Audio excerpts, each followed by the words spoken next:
So we saw a video between you and Agent on the Playback channel, and it was you discussing the Jonathan Majors case. I don't know why chat commentators, the comment section or whatever, think that there's gonna be some major gripes and major beef. Like I don't know, one of the people that believes that he viciously, as you would say, bopped her. I don't know why they believe that. I have no strong feelings in this case at all. I didn't watch this case at all. But I did sit on the outside and watch how people reacted to this case and the fear that they mongered in this conversation.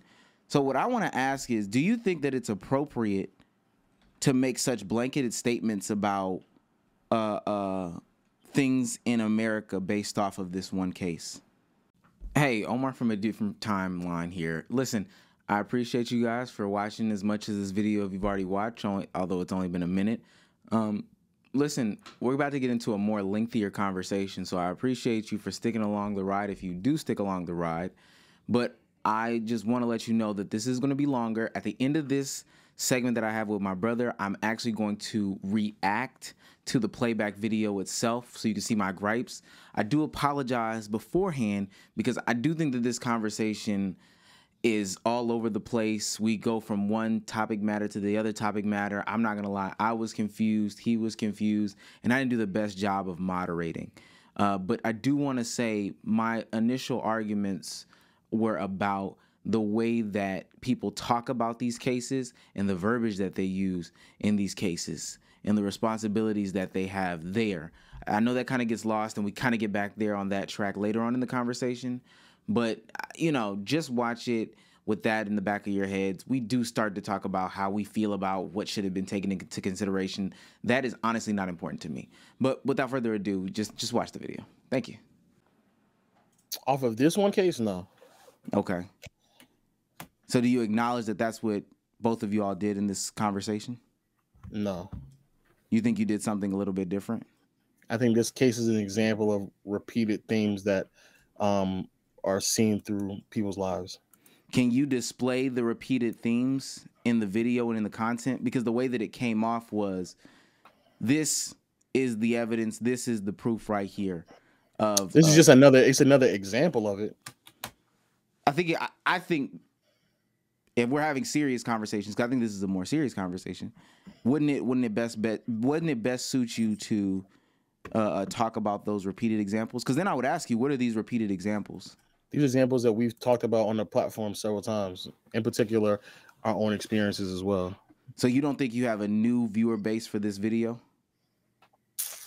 Maybe, but I don't think it's worth because we talked about it even in the video where we've stated it before. This is just another example of that. Without giving evidence to another example. And again, even with the other examples. No, I don't. No. Even with the other examples that you're referring to, you don't think that, or you think that all these examples that you have, without noting other examples of the opposite, what is that, the counter positive or the contra positive, but the opposite situations going on, you think that those examples make blanketed rules as to how you should look at situations, even though all situations aren't created equal?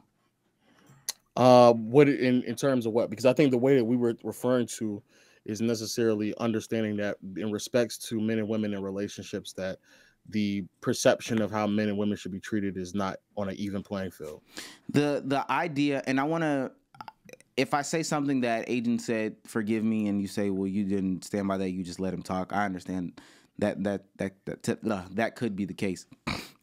But the conversations about,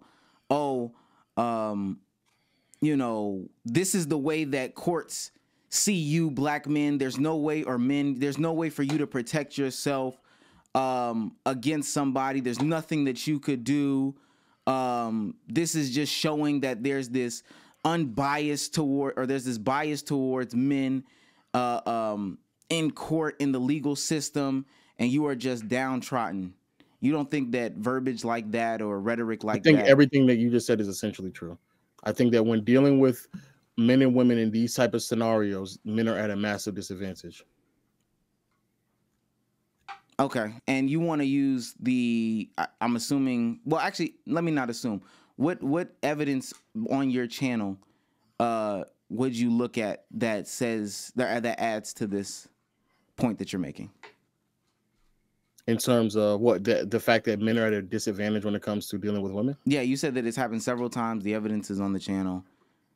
I think the Johnny Depp covering the Johnny Depp okay. was one example. I think just in general, though, Agent has referenced it several times on the channel of his own experiences, and then also just in the general sense of what relations between both men and women, how that turns out to be in terms of these situations of when things get physical. So I don't have Agent's accords. I don't, because we can't. He's not here, so it's cool. The Johnny Depp situation, the defamation case, I'm confused as to how that was a situation like this one. That he was found guilty. It wasn't like this, but the concept of as a man and woman that you're not going to be perceived in the same light. He had already been found guilty for the charge before we had gotten to this point without really comprehending or understanding both sides of the stories. I still think Johnny Depp is guilty, but the concept isn't really for men and women aren't the same. For men, it tends to be you are guilty and you have to prove yourself innocent, or at least provide the evidence that you might not be guilty. For women, I think a lot of women get a benefit of doubt in these scenarios. What evidence do you have for a woman being proven or given the benefit? The Amber Heard situation. Okay. Where Amber Heard, Amber Heard, yeah, Amber Heard situation, yeah. Okay. Where again during the Johnny Depp and Amber Heard scenario, again it was almost as if like the verdict, not the verdict, but the feeling was that he was already guilty for the things that he had did while she was you had to like show a mountain of evidence to prove that she also was guilty in aspects of what she did as well. And so it's just an unfair balance between the two about what happened. Again, I think that he's guilty. I think both of them are guilty. But again, that's an example of both parties being guilty, but one is being viewed different than the other. And are you talking about in the court of public opinion? Yes. Well, I think both. I think a court in both public opinion and what you call it, but especially in the court of public opinion. Yes. Okay. To the people that have like third grade reading levels and literacy rates, right? I think that's most people in America. Yeah. Yeah. Okay. I just wanted to point that out. To continue down this train of thought, is Amber Heard the only evidence that you have here for this? Is that the only evidence, or is that the only video I can reference on the channel off the top of my head? I say evidence, so you can go. Oh, well, again, I can go. I'm noting example. You talking about in general, or are you talking about that we spoke about? That's what I'm kind of confused right now. In general. In a general sense of where a man is not being treated with the same level of care or given the benefit of the doubt before they come to their conclusion when it comes to domestic violence between two parties. Mm-hmm. And without using personal experiences? You can use personal experience. If you say yes to personal experience, again, that would be the personal experience of Agent when he spoke about it several times on the channel. I'm not talking about Agent. I'm talking about you. I can't speak to Agent because he's not here. Oh, well, I can speak to my own personal experiences as well. So yes, there's other evidence in your life. Yes. And you have no other evidence of the Central 13. I think you got that wrong. That's not the Central Park 5. Is that what he's talking about? And you have no other evidence of it possibly being in the reverse, where the woman is perceived to be the aggressive one, or is not given the benefit of the doubt, or et cetera, et cetera. What do you mean?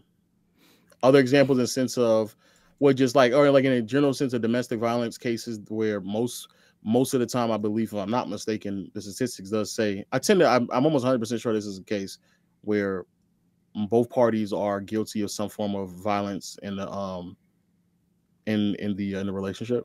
That too, but that's not what I'm. So you said that you believe in these situations that men aren't given the benefit, or not men. Yeah, men aren't given the benefit of the doubt. It is more of a guilty until proven innocent sort of situation, as opposed for men. And then I'm asking, on the flip side of that, do you have any evidence to prove that to be the case for women? That women, what are you saying? that women are not guilty to be proven? Are you saying that there's evidence that the case that is not to be fair between both parties? Is that what you're Yes. asking me? Again, I would go back to arguing that when most situations occur of domestic violence, there's evidence that both parties have been physical with one another, and yet when it comes to domestic violence, in particular, when a man is hitting a woman, no, that there was even if that is the case, it's not as if like the conviction rate for women hitting men is not the same as men hitting women. The conviction rate is not the same. So then, would you agree that women pursue charges or report domestic violence at a higher rate than men? Yeah, I would believe so. You would believe so. And yes. Why do you believe that to be the case? I think that why men don't do it, or why do women do it more often? Both. I think men don't do it because I think there is a preconceived notion for some men that they probably won't be taken serious, or the charges won't be levied as severe as it will be in reverse. While I think women may be perceived that if it got to the point, because I do believe when it comes to domestic violence, the person who is the victim tends to be in some sense of denial before we get to this point. But whenever she does decide to get to that point, there potentially will be a bit more effort on law enforcement to try to convict or arrest the man who is abusing her. Okay. And I'm gonna pull up some clips and stuff like that. I think when I looked at your video, you and Agent's video. Does he know that Major's camp declined to countercharge? Was it Major's camp, or did the judge drop the charges? The DA is the one that decided not to pursue. The DA is the one that decided not to pursue. It's not the judge, it's the DA. The DA, but it's not Major's camp. Y'all did talk about that, but we didn't talk about why they decided to, go about not pursuing charges. I'm just saying Cardiac would be incorrect by saying that Major's camp declined to countercharge. That's incorrect. They wanted to. And if he has it down there, provided Cardiac. But did y'all talk? Well, I know y'all didn't talk about it. Why didn't y'all talk about why that was a possibility in this situation, and what happens in those situations? In what situation? That why the DA dropped the Yeah, why the DA decided not to pursue charges on Jonathan Majors. I think they didn't believe there was enough evidence to pursue it. And so you think that that's not important to say in the video? I think there was enough evidence. I think there was. What's the enough evidence? But mind you, even if you thought that there was enough, do you think it's not important to state in the video why they decided not to do it? Because you could have said all of that. I could have, but I think it still is irrelevant, because if it gets us back to the point of where they should have been taken more serious, then no. So why do I think they have enough evidence? Jonathan Majors himself claims that there were several times that she was aggressive to him, referring to a unique situation, I believe in September 2022. I think, what's her name? Grace Jabari's friend also claimed that she was confrontational. The driver himself, confrontational in prior events. The driver himself said that even though he didn't see it, he did believe that she did initiate it. Jonathan Majors has injuries to himself as well. And when he got home, there was, he had blood on his pillow after she dug into his face, and it was blood on his pillow. And there's a motive for her to be aggressive, which is her trying to get the phone from him. Okay. I think when we're talking about the current event, I think the current event is the more important situation here, not necessarily past events. Now I'm saying I'm giving you past and current. There's more than enough evidence. There's evidence of prior behavior, that a pattern to this that would lead to that, as well as testimony that would say that she did start it, as well as her own testimony herself saying that she was aggressive in the car. Her own testimony said that. Right. So like I said, I don't think that past events, because if we're discounting some more past events, I don't think past events are relevant in that part of the conversation.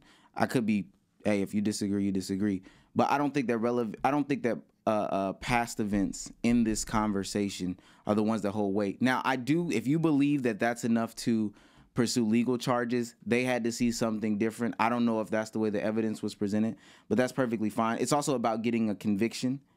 But I think that was an important part to touch on in the video, that I don't think was touched on in the video. And Would that not be another reason to why that men it's not taken as serious? If a man says that they got into an altercation with their significant other in a car that led to him having scars on his face, him bleeding from his face, her admitting that she was aggressive as well, the driver who was the only witness in the entire thing saying that he believes that she initiated, as well as video evidence of her chasing him several blocks. You don't think that's enough evidence to say that, hey, there's maybe something here, so we should allow that to go, the DA to allow it to happen? I don't think that that's evidence that there's an unfair thing. I think that, again, if we're talking about getting a conviction, especially with the evidence that they had with him being the aggressor on footage, witness testimony may not be enough for them to get a conviction, and the video, not the video, but witness testimony and the injuries themselves. I don't think that court systems view cases of domestic violence as to be like one-sided totally either. But so them trying to sway a conversation to get a conviction, I don't know if they would say that to be enough, because the counter would be, hey, they were in a fight. They were in a total fight, and Jonathan Majors, in the throes of the argument or the throes of the fight, he ended up with these injuries, but she was defending herself. I do hear what you're saying about But you could argue the same thing for his side, Omar. Right, but then they have the video of him forcibly putting her in the car, and they don't Omar, have. She openly admitted herself that she was physical against him. And what she's admitting it. She's admitting it. And I get that, and they did that in the court of law. But what I'm saying is, if they had, I don't know if they knew that. Do you know if you knew that they knew that before the case, then that's a whole different thing. I'm saying I don't think that they knew that beforehand. So are you saying they don't know that she would admit under oath that she was aggressive with him first? That's what you're saying? Sure. Okay. I don't know. So you are removing her admitting it, there being a witness saying that he believes that he saw it, as well as video evidence of Jonathan Majors running away from her, as well as Jonathan Majors himself saying that happened, and him having his injuries. That's not enough evidence to go on with the case of to get a conviction. That's what they believe. Yes, I'm not. Which I guess. But I'm not asking them. I'm asking no. And you. I see what you're saying. Yeah. Marcel, what I'm saying is, I'm not a lawyer. I don't know enough of this shit to talk about what can and cannot get a conviction. And I think that that's what's interesting about when content creators and stuff like that aren't a part of Law Talk and that aren't also in those courtrooms have these strong things. Niggas learned about what third-degree assault was yesterday. Right?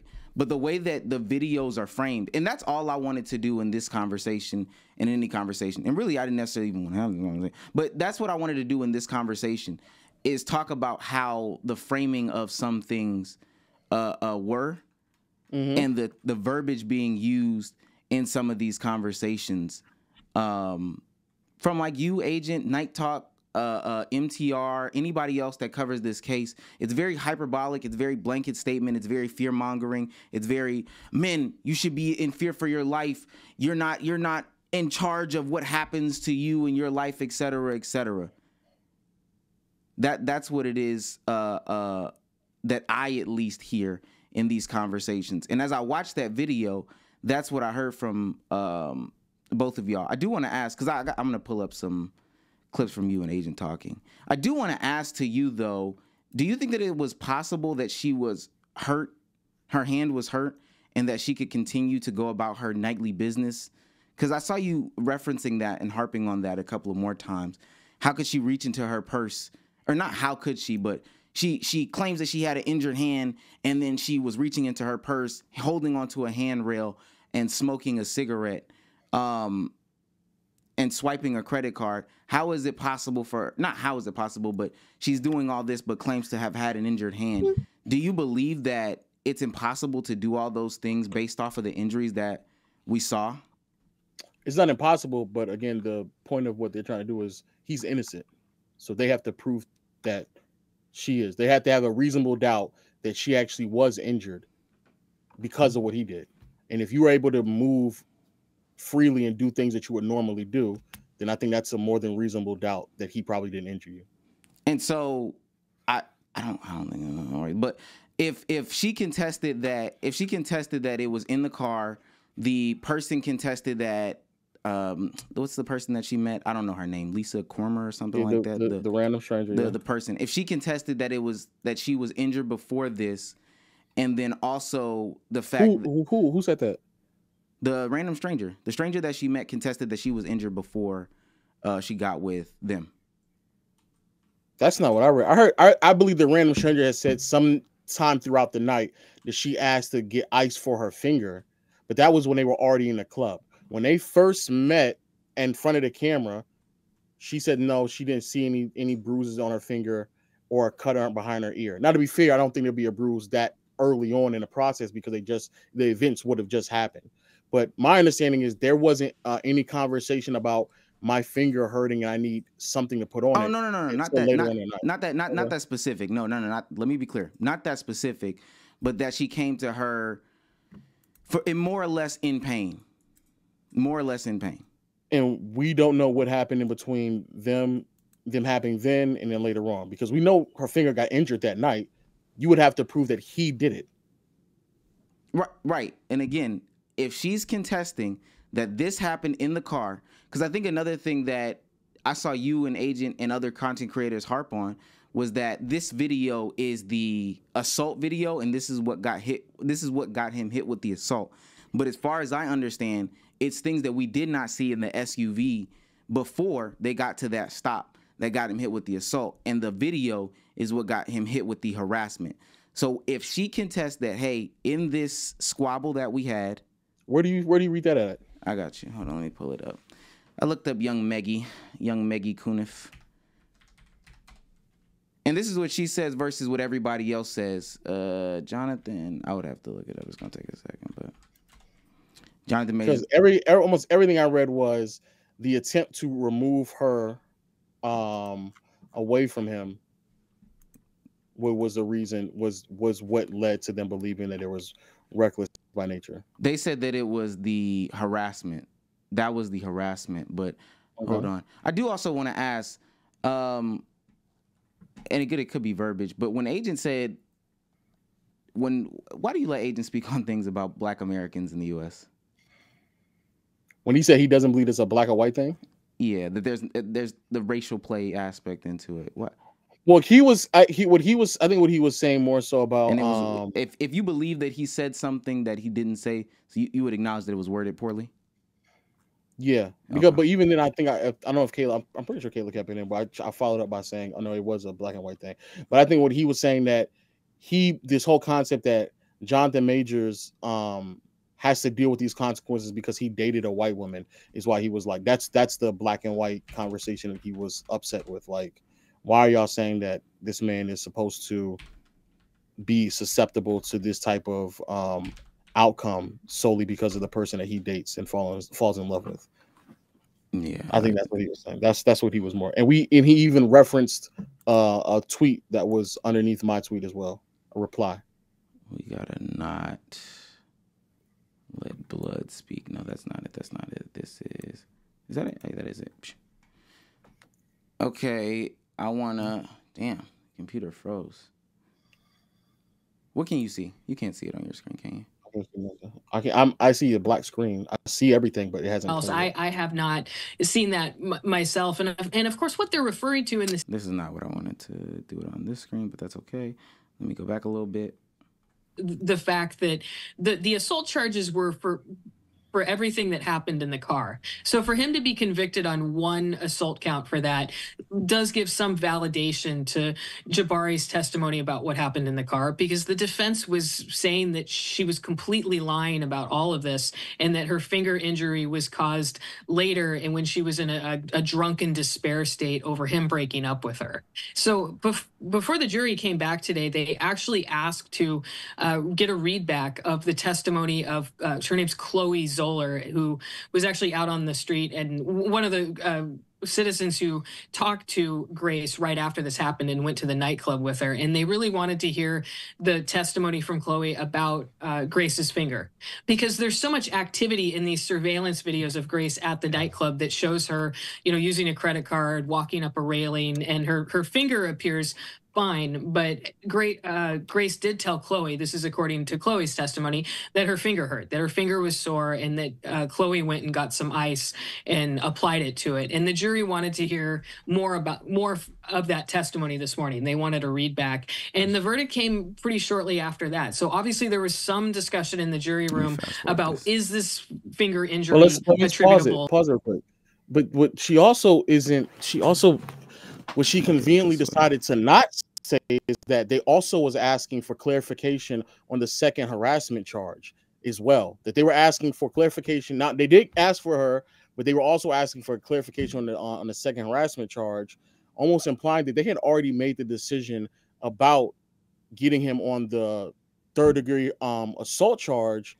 That was not the third degree assault charge that was in the reckless assault charge. They had it's almost, I'm not saying it is 100% one way or another, but when you also omit the fact that they were not only they asked for her testimony, but also asked for clarification about the harassment charge, it comes across as if like they've already made that decision on the assault charges and wanted to make sure they got clarification on the harassment charge to go along with what they believe may have been deemed as harassment based off potentially the injury of the finger or some form of the act that he did by putting her back into the car. I believe the question was about the assault, though. That's why she addressed the assault. And I'm gonna go back a little bit further so we can see how she got into. If they asked her about, but what I'm saying is, when she says that they asked for Chloe's testimony, yes, they did. But in the same moment when they asked for Chloe's testimony, they also asked for clarification on the harassment charge, which is implying that they needed clarification on the harassment charge, as well as needing more evidence to make sure that they understood what they were doing with the harassment charge, not with the assault charge. Now, again, I'm not saying that they could or could not have done that one way or another. I agree there's a possibility that they could have been asking for understanding of Chloe's testimony to attack the assault charge while still also trying to get clarification on the harassment charge. That is true.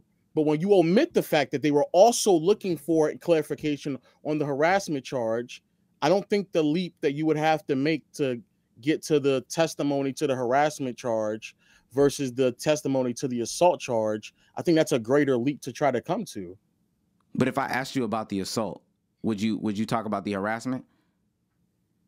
If you asked me about the assault, I wouldn't jump to Chloe's testimony, because Chloe's testimony came with the clarification of the harassment. Let's watch the full context.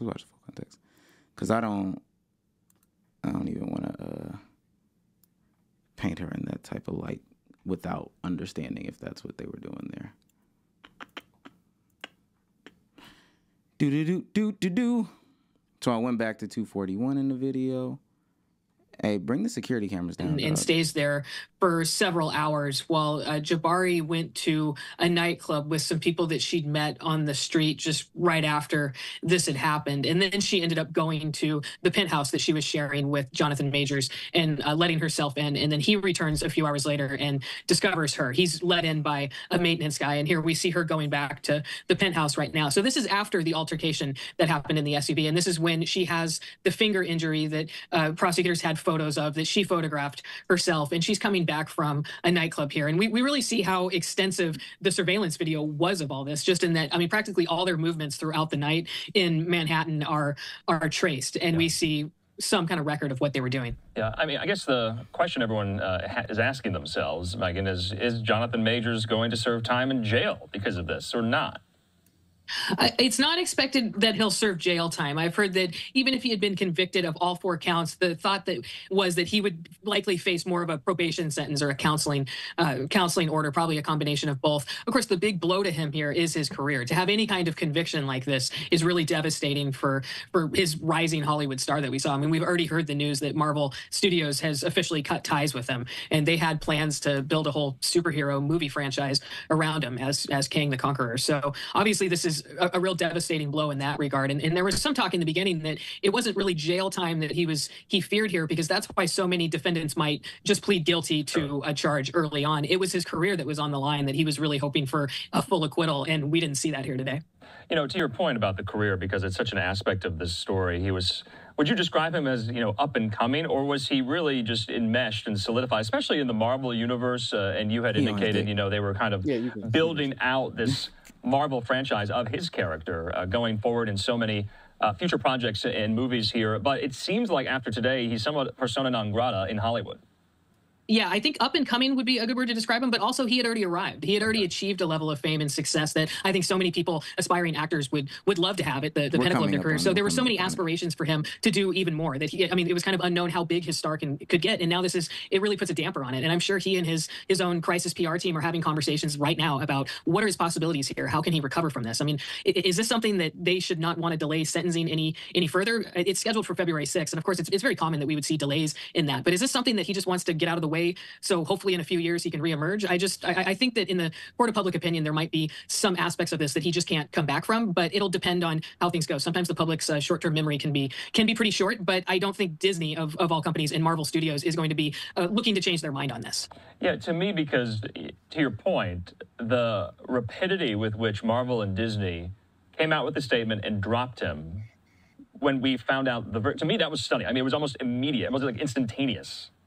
Yeah, I saw the news from Variety, which of course has so many sources in the film industry, and they had just cited a source, didn't name the source, but obviously the word had spread really quick that this was happening. And I'm trying to decide if would they have given him this starring role, if he had been acquitted on all counts. But I think his lawyers were really hoping he could have gotten that. But really, the guilty counts really solidifies that. And I was saying earlier that that's what history is going to remember, is the guilty verdicts on this, and especially with the fact that the assault charges were for everything that happened in the car. So for him to be convicted on one assault count for that does give some validation to Jabari's testimony about what happened in the car, because the defense was saying that she was completely lying about all of this, and that her finger injury was caused later and when she was in a drunken despair state over him breaking up with her.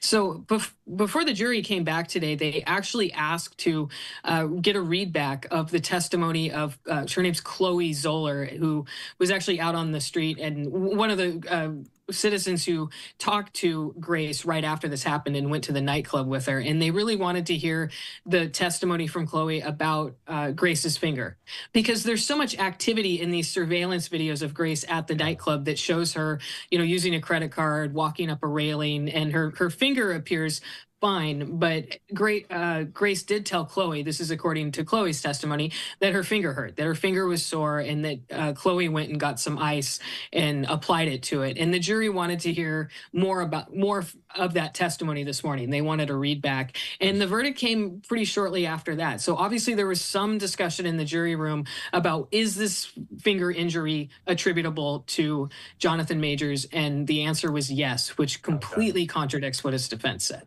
Wow. And so you think right there she should have brought up the harassment thing based off of the way she framed it? Should have brought up the harassment thing as well.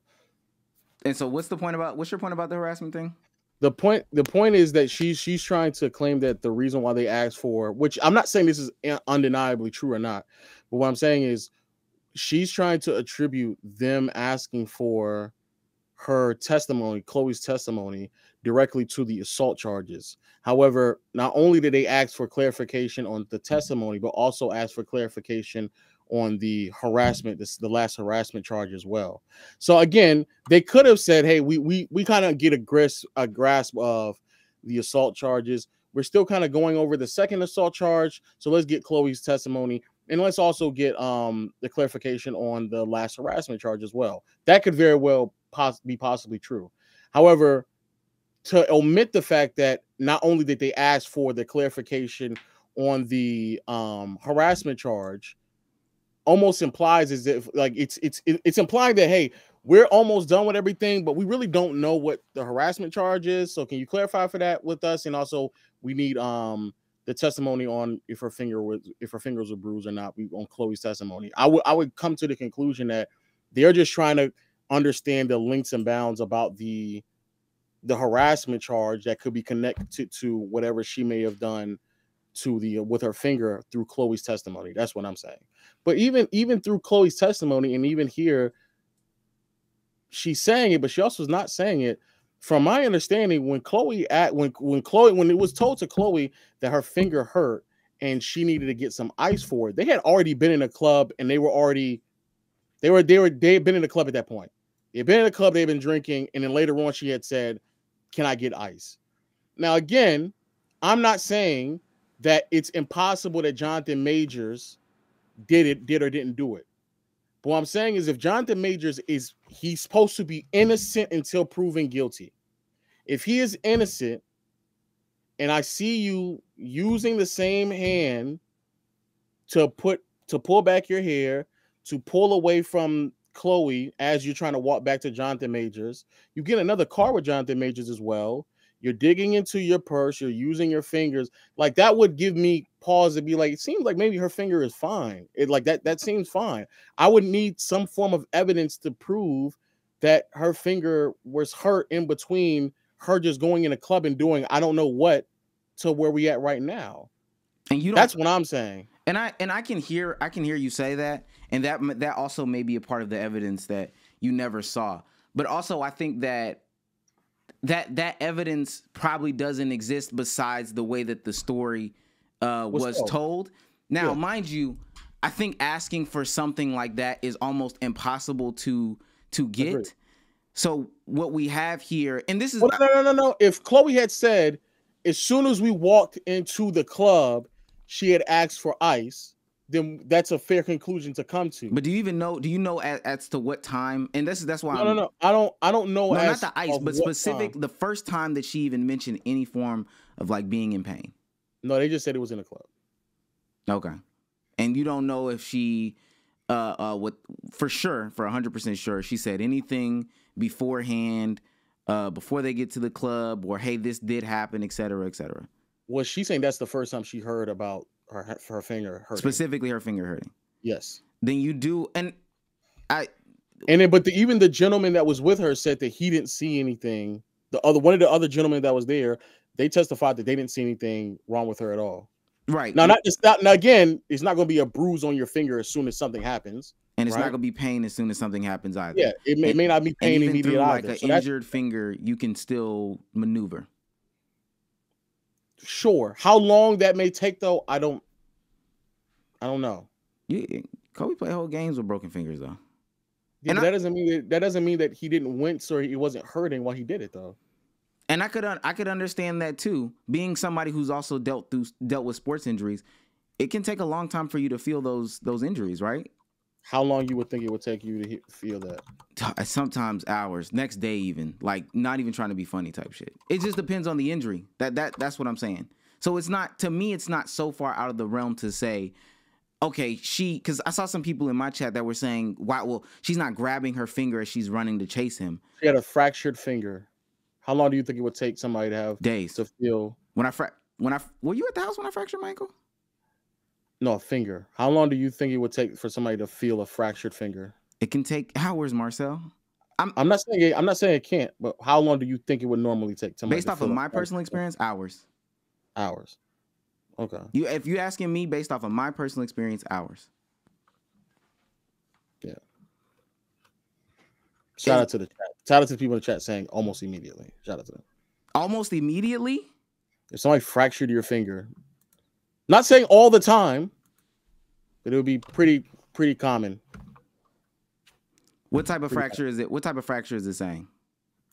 And mind you, I don't disagree as well that if you got a finger fractured in an off sense, hey, you could feel it immediately. But if you also got, so where do we think that the finger fracture happened is what I would want to ask. Oh, no, but I can't come to the conclusion that he did it because he's supposed to be innocent before he's guilty. No, and I can understand that too. But if this story has it to where they did get into an altercation in the car, we can see on video that there was more altercation type vibes. And there's no sort of explanation after the fact. Not saying that Jonathan Majors has to put any sort of altercation or any sort of information to prove that it just says fractured finger. Okay, that's fine. Any sort of information out there that says, hey, it happened here, here, here, here, here. But to the jury, hey, this is the altercation. We understand that there was an altercation here. We understand that there was an altercation that we seen on the screen. There was one before in the SUV that we didn't see, and there was one on the screen. How is that? And I mind you, to you, that may not seem like enough. That shouldn't be, hey, this is where she got this fractured finger. And if it's not to you, that's perfectly fine. I'm not even necessarily saying to me it's perfectly fine either. It would be if after that happened, you showed signs of having a fractured finger. But if you're saying that, what are signs of having a fractured finger? You wincing, you complaining about the pain, you not being able to use your hand to pull on your hair or dig in your purse or grab a rail. If you have a fractured finger, you can't grab at something with a fractured finger. No, you asked me what would be signs of it. Those would be signs. You're true. Right. And I'm also saying, based off of my experience, because we're in this conversation, based off of my experience dealing with fractures, you can still do stuff with those things. You can still do stuff with these things. That's fair. But you have to prove that he did it, though.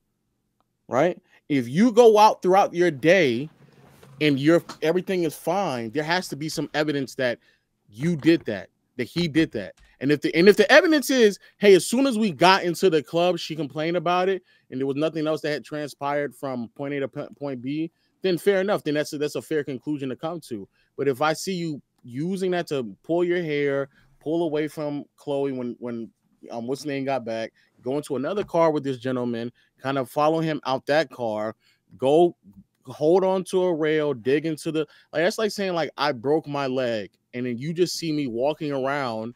It's not, but it's not like saying you broke. I'm not saying, but you know what I'm saying. I don't, because these are two different injuries. But mind you, keep going. That's like saying if my back hurts and you just see me running around. If I was trying to do a car insurance claim, right? And my back hurts, the pain was excruciating, da da da da da. But from after the car accident had transpired, you see me running around, you see me bending over, you see me flexing my back and da da da da. Like I like that. There's a possibility that it could happen because the severity of back pain could vary one way or another. Like that could happen. I'm not saying it can't happen, but you would have to I would have to see, like, what's the evidence that exactly transpired. That's all I'm saying. If you're saying that that's the reason why my finger got swollen, I got to figure out what's going on. Especially when after you got so drunk that you passed out, especially when you give me another reason why you could potentially have had a sustained injury, because you got so drunk that you passed out in this man's closet, and they're claiming that you also walked into a wall. I think so. If you're that drunk that you could walk into a wall and you can pass out on this nigga's closet, it's not that far-fetched for me to believe that you got so drunk that you could have injured your finger. It's not that far-fetched for me to believe. But at that point, and I think the alcohol also speaks to her ability to do things, because if you're numbing the pain in the literal sense with alcohol, because you have a fractured finger, you're starting to get inebriated, et cetera, then you're no longer feeling it. So it makes even more sense to me why she would be doing this. And mind you, I didn't bring you here to Go ahead. No, fair, but then you would have to explain, like, how much does she have to drink to immediately numb the pain? Because again, unless they immediately walked into the club and said, "Yo, my finger hurt, give me some ice," right? Unless that happened, sure, right? But if you're saying that later on in the night, after they've been drinking a little bit, and then she said that my finger hurts, and so I can get some ice, that means that the drinks hadn't kicked in right then. So for her not to feel it at that point, so there had to be a gap of time between when the potential adrenaline wore off and before she got so drunk that she couldn't feel it, that she had to feel the pain. Now the question of, and again, if the evidence says that she said as soon as we walked into the club, she said that she had it, then I'm wrong at that point, because again, there's not enough going on, right? But even then, it's like that would be like literally the only out that I would have. That would be the only reason to believe that is the only time. But if she said it like we had been in the club for an hour and a half and drinking and doing whatever, and then she had finally said, "I'm feeling it," that means at that point, what you're saying is that there's a pocket of time where the adrenaline fell off, as well as before she got so drunk where she couldn't feel it because she was trying to numb herself, that she actually did feel it. and then she asked for ice. I don't know. You don't know. We don't know the timetable. Yeah, we don't between know. Those two. Yeah, we don't know the timetable between those two. So I guess it's okay to point that out in a video and in the conversation, but just like you gave scrutiny to Megan Cuniff in omitting these things, you not also painting the side where, hey, this is very possible, like you're doing here. I said it right there. I said it in the video. I don't think you said it in the video, if I'm not mistaken. But again, let me also say this, because I don't necessarily want to even argue the facts of the case. I do want to point out, in that same fracture conversation, when I personally fractured my foot, I tried to play a game after the fact. And actually, I even started to play a game after the fact. I drove home by myself.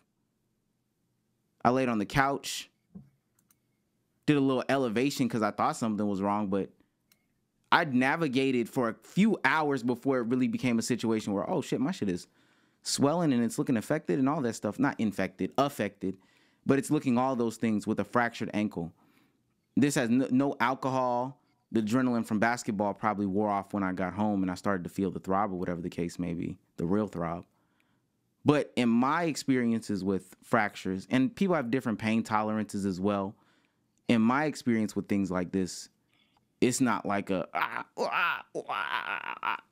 type situation.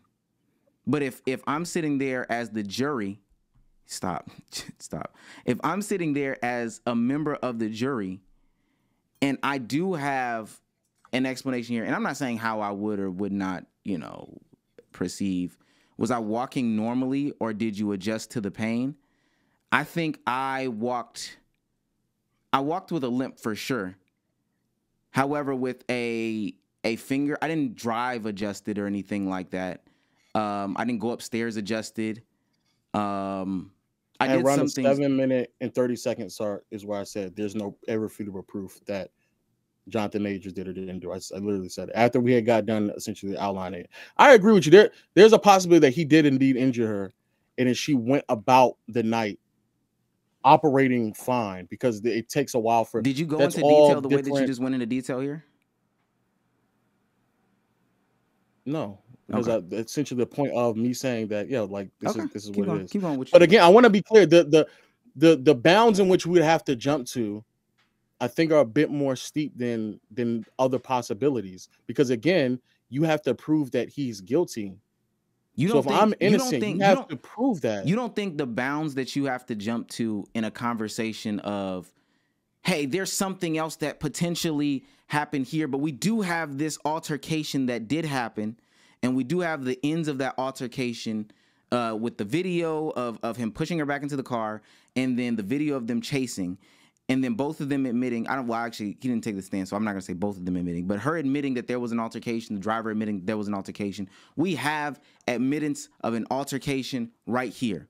And then the only thing that we have going against the altercation and her saying that that's where she got her finger messed up is the prosecution saying, or not the prosecution, but the defense team saying, oh, that didn't happen there, it happened somewhere else. But you also have this thing saying, hey, they did have this altercation here. Because you have to prove that the altercation resulted in her finger being injured. I think that this is a misunderstanding of what shadow of a doubt means. Because if you're saying I got into an altercation with you, and the result of it was my finger hurt, but then you could see me throughout the next 2 hours operating my hand, but then the night also resulted in me being so drunk that I passed out in his closet, then that does leave the opportunity for something else to happen. Now, if she didn't pass out in his closet, she went straight to the doctor. Like, if she didn't get so drunk that she passed out in her closet, so nothing else that could have actually transpired could have happened, then yes, I would agree with what you're saying. But if you're telling me that there's a possibility that there's another way that you could have got hurt, then yeah, especially when we don't even know what happened to the fucking her ear. Like, Jesus Christ. I don't personally think, this is personally, I think that we as a general viewing public misunderstand shadow of a doubt, because no court case is going to have 100,000 wows and cows and % proof. of pretty much anything unless there's like a all-out confession, even an all-out confession, but an all-out confession, 100% video evidence where she's wearing the Ray-Ban Meta shades and she's recording the video. Regular court cases aren't going to have that. No court case is really going to have that, except for the 1% of 1%. But so I think what you're tasked to do as a jury person is, hey, you're given these definitions as to what these things are, and they're attributing things to these definitions. They're giving you these evidence as to what the explanation of, hey, this is harassment. This is what is defined by harassment, and this is what we're saying was the harassment. This is third-degree assault. This is the evidence of the third-degree assault, and this is what we're saying is the third-degree assault. Once you're given those parameters and everything like that, I think that a lot of people, the shadow of a doubt thing is very much overstated as far as I understand. The shadow of a doubt. And also, thing I want to just, be clear. If she didn't get so drunk that it was reported that she was walking into walls and then didn't pass out in his closet, then I would agree with you, because at that point, again, there's no other like, bro, like, what are we talking about? She just went out, got drunk, or went out, had a drink, wanted to get away from you, and then went home and went to sleep and woke up and noticed that her finger was injured. And if there was nothing else that transpired, then I agree with you.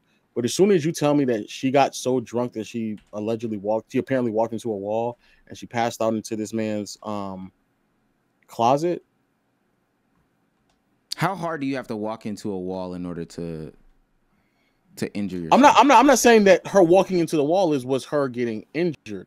I'm saying that it's apparent that she was so drunk that she had the ability to walk into a wall, which then leaves open for anything else to transpire for the remainder of the night. I think that's what I'm saying. Yeah, I get what you're saying there, and I think and this is, I guess, is personal beliefs. And again, I didn't necessarily ask you to examine the case. That's not why I have you here.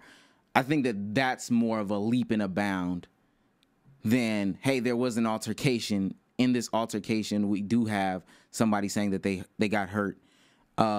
We do have evidence of this person being hurt, and we do have these people saying that, hey, she did tell us about this pain at some point in the night. Now, the timelines and stuff definitely matter, because even if I think you would change your mind. And this is when we talk about, like, everybody just doesn't have all the evidence, so you should just kind of stay out of this, especially if you don't truly care. So if y'all get the witness testimonies and the other things of the case, I'm assuming that you would then go back and do a video about it. But if they say, even when they get to the club, nothing else transpired, they get to the club, and that's where the hand conversation happens. Not immediately when they get in the door, but they weren't even drunk yet or whatever the case may be, and she says, oh, this is it. I guess your point is, if there's a 6-hour span, 7-hour span, and she finally mentions it, is different than if there's a 3-hour span when she finally mentions it. But we don't have that.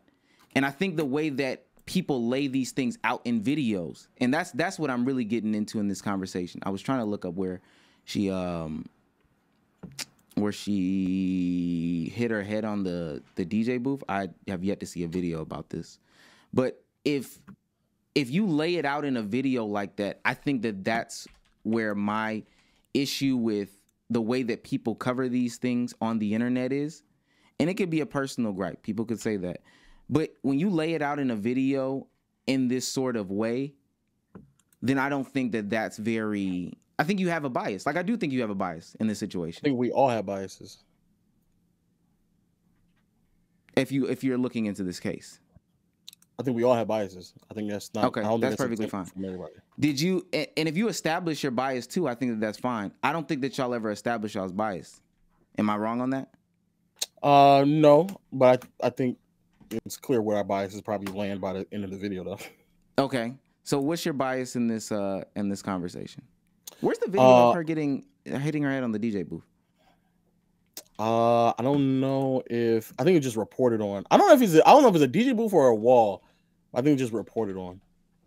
But my bias is that in a general sense, when it comes to relationship situations or conflicts, it is not as always as black and white as a lot of people make it seem. There's a lot of things that transpire into it. Not saying that someone is right or wrong, especially depending on that some people may escalate it within that relationship. And I think that in this scenario in particular, there was even evidence on, or at least claims from Jonathan Majors, that she had a history of abusive behavior and that she had an alcoholic problem, and she initiated she was the aggressor in the entire thing, and all of that got dismissed and pushed aside when having this conversation about not even in the court, but just as in a grand scheme of things, in the court of public opinion.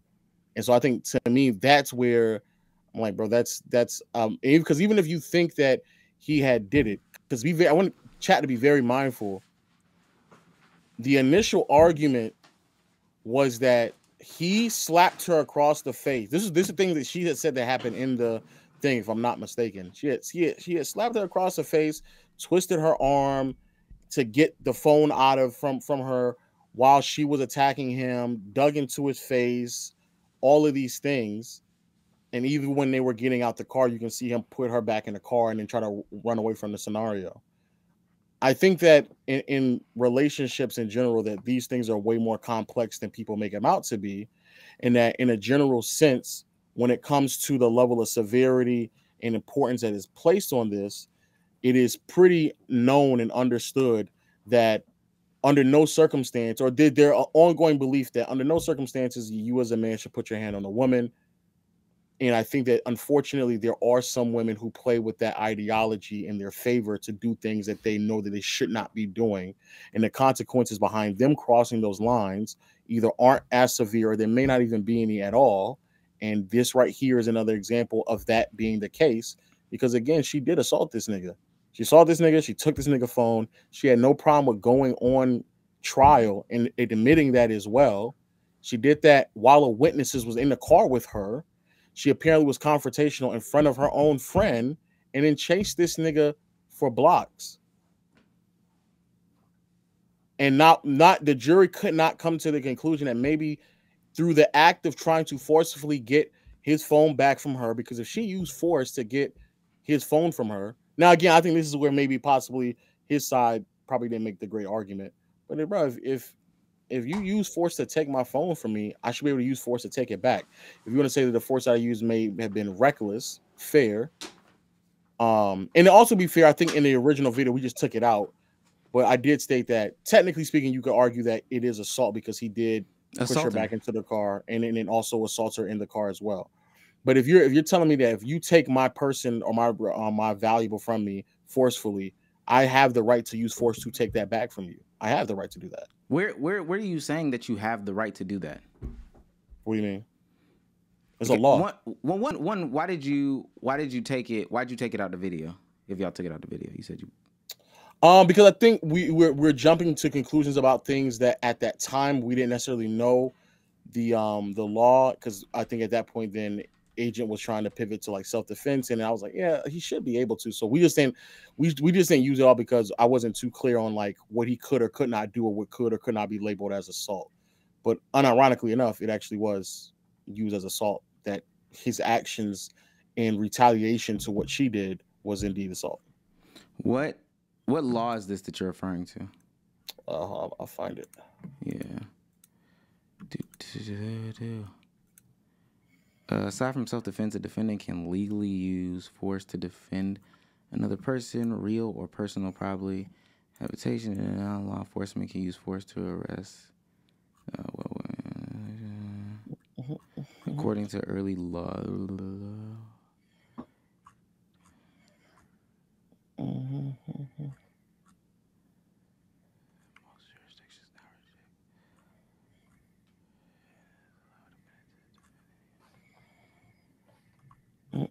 We're doing research.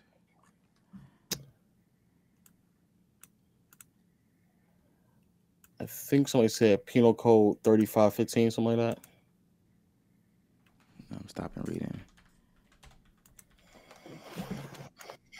35. Google doesn't take periods today.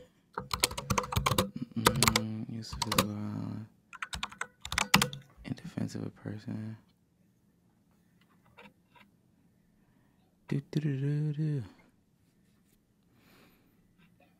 A person may subject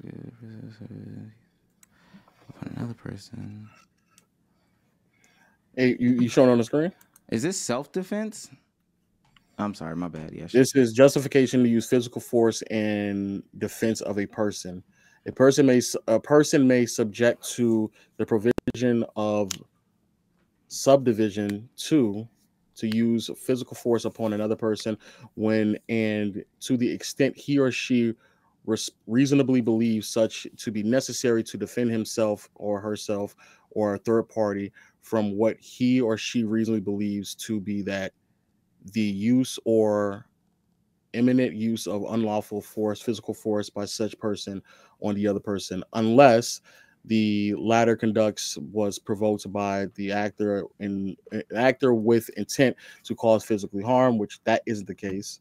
The actor was the initial aggressor, which that wasn't the case either. Or as far as we understand, but even she admitted that she was the initial aggressor. The physical force involved in the products of a combat by agreement, not specified authority by law, authorized by law. I don't know. A person may not, and if a person may not use deadly physical force, which I don't think he didn't do that either.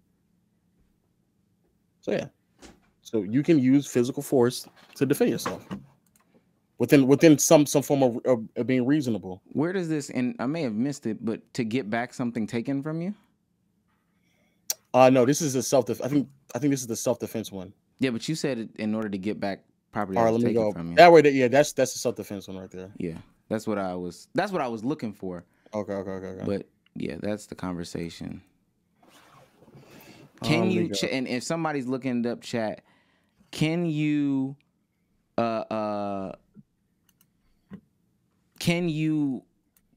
get back your I have to go back to this stream that I was listening to. Can you get but essentially the concept force? As I was doing this is essentially the concept. If somebody is walking down the street and they steal your backpack, you have the force to, or somebody steals your purse, or somebody steals whatever from you forcefully, you have the right to use force to take that property back from them. In Georgia or New York? This is in New York. Okay. A person who was in trouble.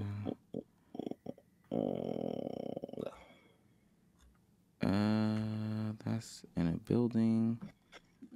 This is, can you stand your ground? How is it? With deadly physical force. The castle doctrine. What counts as self-defense?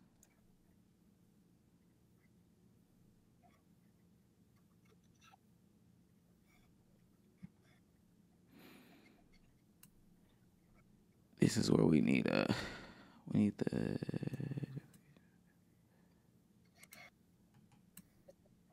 lawyers in the building. Ultimately, my conversation isn't even, and I don't want to distract too much from this point, because ultimately, to me, it's about the way that people go about reporting these things and having conversations about these things. And this is from everywhere. I do agree with you. This nigga's age. Oh my God. I do agree with you that the way that people look at DV is not right. Like the way that people go about looking at DV is atrocious. They think that you have to be a model victim in order to get it off in a legal system. A model victim being somebody who is just sitting there, not interacting with the other person at all, just getting beat on, and then finally you go to the police, and because things are so lopsided, that person is then the aggressor, and that's the ones that should be taken to court. While that does happen, people don't. That's not like a common thing. DV It's a very complex situation. If we understand that, I don't understand why we paint some of these situations as a men, you can't do anything. Yeah, Sage just did hit 2K. I ain't gonna lie. Sage just hit 2K. That's crazy. Why do we present? Oh damn, and he just logged off after he hit 2K. Damn, this nigga's the GOAT. Why do we paint those situations as a men? You have no control of these situations. You'll always get public perception if men don't report at the same rate as women, or even close to. Again, because if men do report, they believe they probably will not be taken serious. He literally reported and he got and they dropped the charges. He literally reported it, and this is a scenario where he literally attempted to report it, man. Is there? And I'm gonna look this up, but is there another? Because again, the way that you're painting it as a blanket statement, and that's what I'm attacking right here. This one situation is the catalyst for the conversation, right? Is this one? I mean, I hear what you're saying, but what I'm saying is, if in the conversation we're discussing that my theory of abuse from men, or abuse where men are the victim, isn't taken as serious as it should, where the man reportedly claimed that he had actually filed a claim against her and it got dropped. And that should be enough for you to paint a blanket statement about. Oh no, I think that right there is. I think that's further evidence that would be the case. To paint, if men already believe, if there's already a conscious belief that under no circumstances that you should ever put your hand on a woman, correct? Mm-hmm. Nobody should put hands on anybody. That in theory that should work, but for men in particular, it is told routinely not to put your hand on a woman under any circumstances. Mm-hmm. Correct. If that is an ongoing belief that we have in this society, and then when things do transpire, men's responsibility are being told to just remove yourself at all, because if you were to retaliate, then it could end harmfully for you. In the sense of retaliating, I do believe that there is a common understanding or just a belief, and I think even some men are even conditioned to an extent. They just don't report it because it's like, that's just that she's crazy, I'm going to remove myself and keep it pushing. I'm gonna be clear. I think domestic violence on both sides does not get reported anywhere near close enough. Like nowhere near. I think both parties are being, I think if we're being honest with ourselves, I think almost everyone has experienced some form of domestic violence in their life. If I'm being honest, I think the level of severity that is determines the level of severity that, or the level of severity outcome is, tends to correspond with how you resolve that type of domestic violence. So if I'm a man and a woman hits me, it may not hurt as much. If a woman slaps me, it's not going to hurt. It's not going to leave any marks. There's no evidence of it whatsoever. So it's going to be hard for me to even try to get the charge regardless, let alone be taken serious. So what's the point of me even setting the charge? I'm not saying this is logical thinking. I'm just saying that this is the concept that I think many men go by. That's what I believe. And you don't believe, and I also want to be clear as well. I think that is something that also women deal with as well. I think the concept of if someone hits me, to have the conversation than the way that you and Agent had it in the video. Yeah, this is an extensive what you call it. Yeah, I get that, and I'm pretty sure there's one that we know is going to get more views than the other. But it looked nasty the way that you did that video. But keep going. Again, I think this goes for all domestic violence situations where, because if you are a man, if you hit her, he's more likely to leave some form of bruising, some scar, because you are on average. This is a generalization. You are bigger and stronger than that woman. So because of that, it's going to be more likely to be able to be convicted on that sense. Versus if a woman hits me, slaps me, is violent towards me, then it's not going to show. And even if that happened to a woman, if I hit a woman and there's no proof of it, it's going to be hard for her to actually charge me with anything. So in a general sense, it's already hard to charge people with domestic violence regardless. There has to be evidence, especially the person themselves who is being the victim in the situation has to come forward first, and then there has to be further proof of it, because obviously the other person is going to fight against that concept, right? But it's going to be even harder for a man to do that himself, because a woman more than likely isn't going to be able to leave any scarring, bruising on a man, in contrast to a woman. While I do agree with some of the things that you say, I think this is where I may just be because I get it. I mean, the lights gotta be kept on.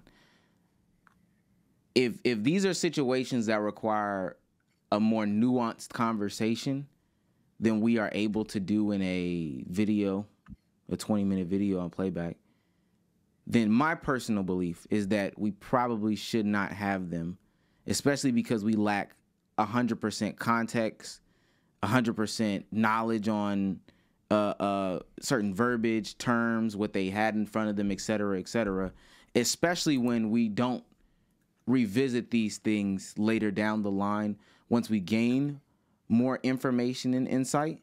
And I'm not even necessarily speaking specifically to you guys on that point, but it can be to you guys on that point as well. But yeah, I get it. We can do it in a live stream. Like, a live stream will allow us to fully fledge out ideas, fully talk about what's going on, et cetera. I think without everything being laid out in front of us, jumping through hoops and loops to give opinions on certain matters, that's where I think I probably wouldn't agree with. But this is a personal opinion at this point. But that's what it always is. It's always personal opinion. I think that the nature of how a lot of things are reported in a general sense, it's reported through the biases or lens of what somebody is reporting on their own perspective. And you can have a much more dense and robust conversation on longer form content. But if the video in and of itself is particular talking about the incident itself, and then what does this mean in a bigger picture, without all the evidence, right? What do you mean by all the evidence? Without having 100% knowledge as to what went on in the court, we're making videos about the incident.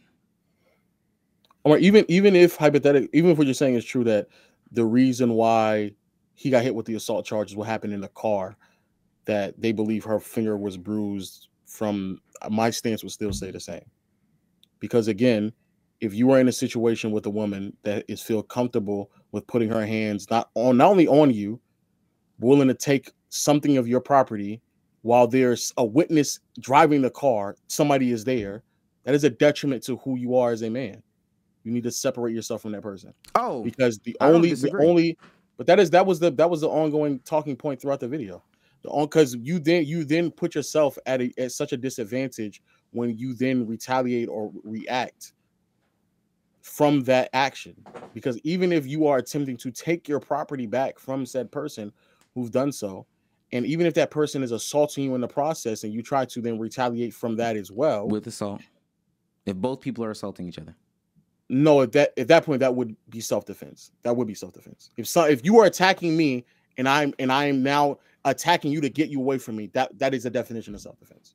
I don't think we just read that. We just read that. Oh, and I get that. If it's self-defense, from my understanding in New York, calls for a little bit more. I don't know, and based off of what I understand, because if you read more than me, but I think that in this specific thing that I'm about to say, I don't think that's true.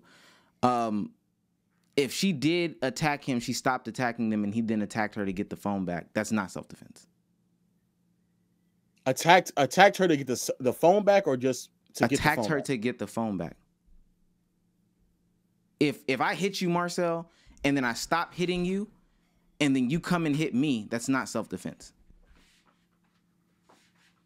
That's by definition. No, wait. Let me be clear. Yeah, that's not self-defense. That would be me using reasonable force to get my property back. You assaulting me, and I'm assaulting you.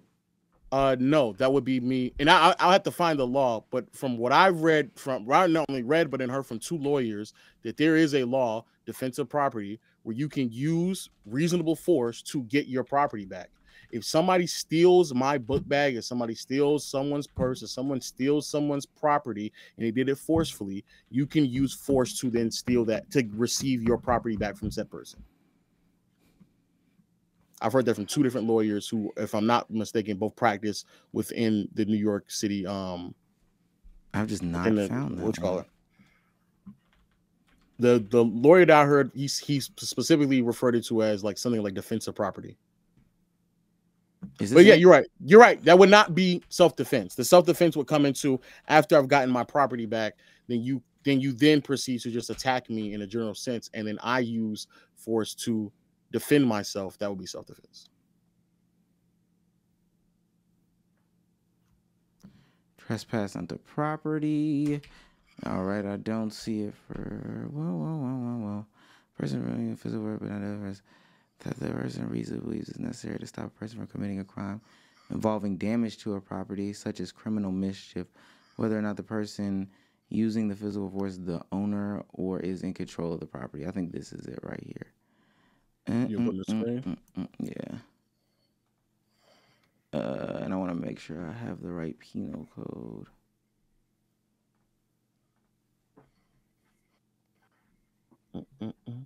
The problem is that Jonathan Major's team was making it seem as if almost as if there was no possible way at all that she got injured there. But if they had focused on the concept of if there was a possibility that she got injured, then that follows under some form of defending his property. Are you reading something? No, I'm looking at what you. What is this? It's a nasty pop-up. Oh my! I'm trying to get off a nasty. This is and I haven't looked into this specifically being a part of a person is permitted to use physical force, but not deadly force, that the person reasonably believes is necessary to stop a person from committing a crime involving damage to property, such as a criminal mischief, whether or not the person using the physical force is an owner or is control of the premises. A person may use deadly. Well, we're not talking about deadly force. A person who has control over or possesses of the premises is permitted to use physical force, but not deadly force. Force that the person reasonably believes is necessary to stop or prevent a criminal trespasses. A person who is in control or possesses of. Yeah. We go right now. Using force to prevent stealing or damage property. A person is permitted to use physical force. Obviously not deadly. Jesus Christ, you're moving it. When the person, okay, you're still moving it. When the person reasonably believes that the physical force is necessary to prevent or stop what they believe to be is a perpetrator attempting to commit a criminal mischief or larceny. Use of making arrests. That's a citizen. Let's look up. Wait. Okay. Yeah, you had to find a penal code. But from my understanding, kind of hinting to what we just even read there, is that if someone is taking your property from you, you have the right to use reasonable force. Now, again, I think even what they're saying as well, where he did it recklessly, they could very well argue that the way he responded was not in a reasonable manner because that resulted in her bruising her finger. Let's say that's why they came to that conclusion. Fair enough. I would still then tell men, when you do those things, you are still at a disadvantage. You're at a even still, you would still say, men, you are at a disadvantage because women can do things from you. They can take and damage your property, not leave any marks on you. So the evidence that they did that is going to be much harder to determine versus you trying to take back your property. And because you are just bigger and stronger than them, especially in this case, this nigga's fucking huge, you end up bruising them or hurting them way more than they hurt you. And then a court can say that that's not reasonable and you did it recklessly. So that's why you're going to get hit with this charge. Even then, my end goal would still be This is why you don't. This you are at a lose-lose. You're at a deficit. You are at much greater risk of getting hit with something than her because of the nature of men and women. Period. That is a conclusion I would still come to. And I'm looking up what criminal mischief means in the city of New York. I think I understand why the criminal mischief thing may not have stick, although I'm doing a quick read on the criminal mischief thing. First of all these are felony criminal mischiefs. Criminal mischief is a felony charge. My bad. This is New York Penal Code. A person is guilty of criminal mischief in the 4th degree when having no right to do so, nor any reasonable ground to believe that he or she, and I'm going to skip them as if I read something that doesn't apply, I'll skip it. Intentionally damages property, intentionally participates in the destruction of an abandoned building, recklessly damages property, with the intent to prevent a person from communicating a request for emergency assistance, intentionally disables or removes telephonic, TTY, or similar communication sending equipment with that person. A is attempting to seek or is engaging in the process of seeking emergency assistance, attempting to seek. Commit all this. You can skip all this. This is all communication. Yeah, but it's a cell phone, so it's important. But it's clear that he is not seeking emergency services. He's trying to communicate. Yeah. Person is guilty of criminal mischief in the 3rd degree when with intent to damage property of another person and having no right to do so. We can skip. A person is guilty of criminal mischief in the 2nd degree when with intent to damage property of a person and having no right to do so, nor any reasonable ground to believe that he has such right. The intent to damage is important in that one. In criminal mischief in the 1st degree, a person is guilty of criminal mischief in the 1st degree when with intent to damage property. So even in what, and it might not be criminal mischief, although they said that that's what they wanted to bring her up on charges of, so I would believe that they would be seeking criminal mischief in what you're talking about. If she didn't seek to damage the property, then even what you're saying about using force in order to get his property back doesn't apply here. But I'm not trying to get into the meat and potatoes and the facts and the stats as to what happened. We don't have all the details. And I'm from the Meg Thee Stallion, Tory Lanez, state of California situation. It gets very tiresome. Even the Amber Heard and Johnny Depp, which I didn't look at all. I think it's nasty when everyday random average civilians look at the facts that they have. Bless you.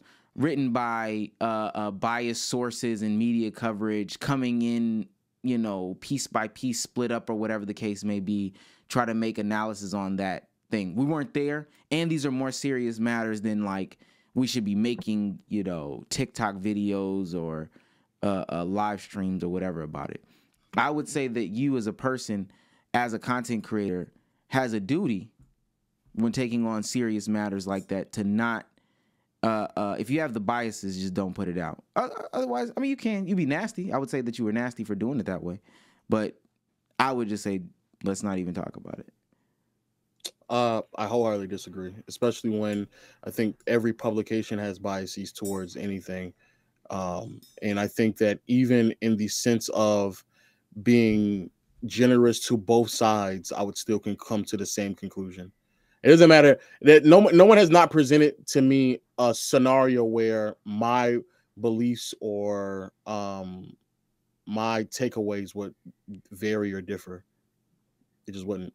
Everything that you're saying to me or any other type of if there was a misunderstanding on how exactly they came to the charge, if the charge was everything that happened in the car, not anything that happened outside the car, if that's the case, the concept of he attempted to get his phone back and he used some level of force that was deemed reckless, that's the reason why, it would still result in the same sense of when you're dealing with women who are willing to do harm to you or take things from you or move recklessly, regardless of, even if it's not even this right here, even if just abusing alcohol, like, right, like these are things that just put you at a massive deficit as a man, and your ability to respond in any shape, form, or fashion puts you way more liable for what their decisions are. So your best bet is to just remove yourself from the situation.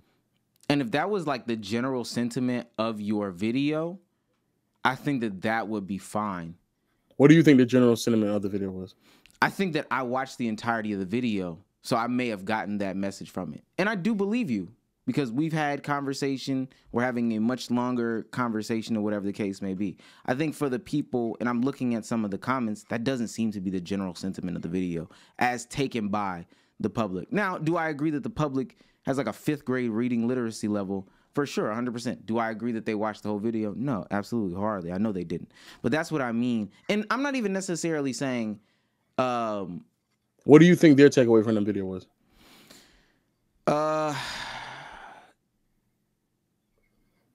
You can't defend yourself.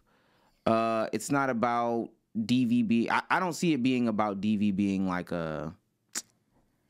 What am I saying? I don't see it being about DV being a tricky situation. The best thing is to remove yourself. I mean, I'm seeing claims of like racism. We need to start a movement for well, not just for black men, but for men in general. About it being... Well, yeah. I've never believed that I should be held responsible for idiots on the internet, so I can't be. And I get that. I get that, Marcel. I truly do. I think in situations, and I get it also brings out like a 1 out of 10, 2 out of 10 type of video. I think that for you personally, and you could just agree, I'm pretty sure you do, because you said it already. You personally, MTR, Night Talk, whoever else, they lie on their sides too, and I know they create content just to create content. Y'all thinking that this is some sweeping indictment of all men, et cetera, because that's the way that you painted it in the video.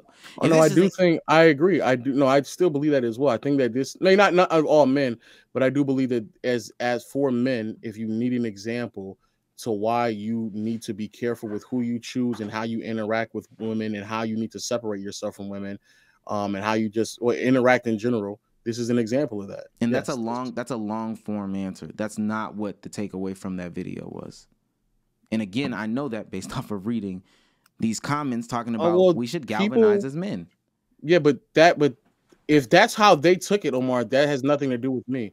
There's videos where, like, for example, nothing. There's in the Charleston White video, we made the Charleston White video, and people were like arguing things that were not even in the video, or responding to things that had already been said in the video in response to. People do that all the time. People being selective on what they want to hear has nothing to do with me. I could have literally said everything you wanted me to say, I could have said, and people still would have taken away with the fact that he attempted to take his property back, defend himself, and remove himself, and he did that too aggressively and recklessly, and he got hit with a charge. That alone would have been enough to trigger them to leave that comment. It doesn't matter what I said, anything else, because we've had whole videos about Charleston. The Charleston White video was crazy. If you go look at the Charleston White comment section, you would have thought, outside of like a few people like trying to have a conversation, there's a lot of people just sitting there saying, "Oh yeah, I ride with Charleston White and da da da da da," and I agree with him and he XYZ. That is not what we said in that video at all, and not even close.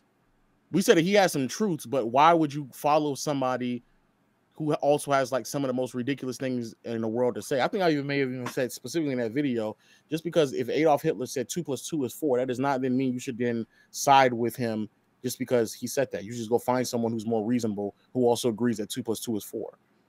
That's what I almost 1,000% sure I said that. And people still were like, yep, that's why I ride with Charles. And he speaks truth now. Can't deny he don't speak truth. And it's like that. That was far from the takeaway we had. So I personally speaking, I'm not, nor do I think anyone should not make content based off of people responding and reacting and how they interpret certain things. I don't think I've ever stood by that concept unless what you have directly pushed is like majority of what you're pushing goes in that guideline. So them saying that all men should galvanize with one another, we never said that in a video at all. So if that's the conclusion that you came to, that's the conclusion that you were going to come to on your own. That's how you just believe on your own. And I 100% agree with like 98% of that. That's crazy to say. But I think that specifically for like the Charleston White incident is totally different because this is an entertainer on the internet. Although I do think Charleston White is a nasty person, but that's a totally different situation than something that is real, that people are in situations of DV on a day-to-day basis.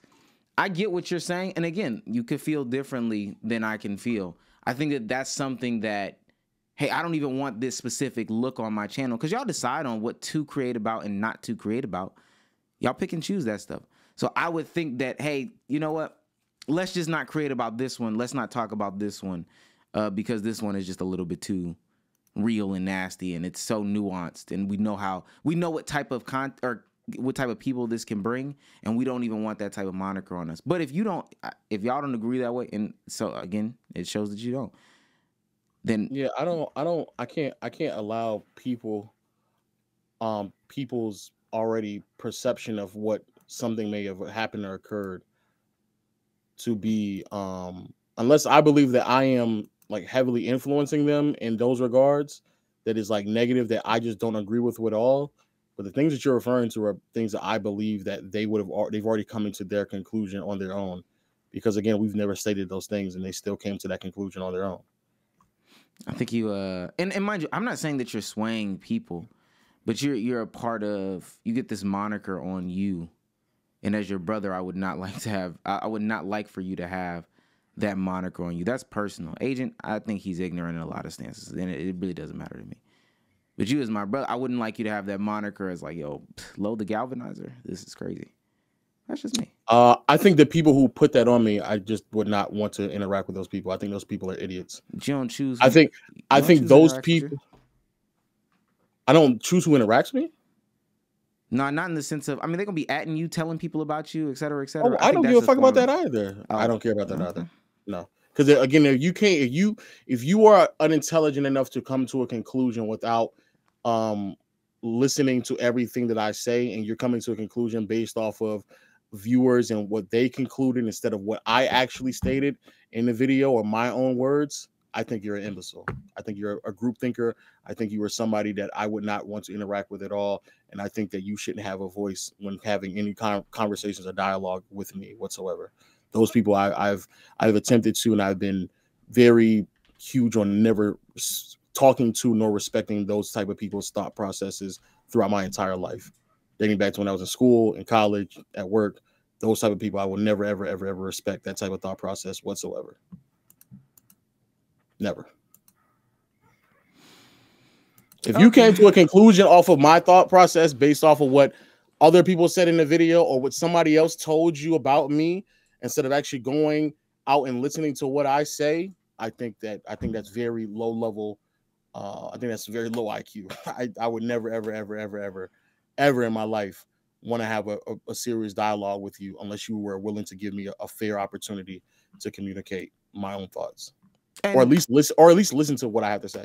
And I agree. All these things could be avoidable, is what I'm saying. But hey, we especially on serious topics, ones like DV, in which we don't have even all the information, but we're sitting here speculating and giving our. I don't think to be fair, Omar, I don't think even they have all the evidence either. I think they have more evidence than us. I'll say what I said again. I don't think they have all the evidence. Okay, I understand. I take that. I take that. They have more evidence than us. Oh, and let me be clear. I don't even think that, like I said before, I was already adjusted to the idea of him potentially being guilty of the reckless one anyway. Because, like I said before, technically, you could argue that that is some form of assault. I still, even if I am sound with the concept that he's guilty of that, that's not what they were saying was assault though. You keep saying that. What?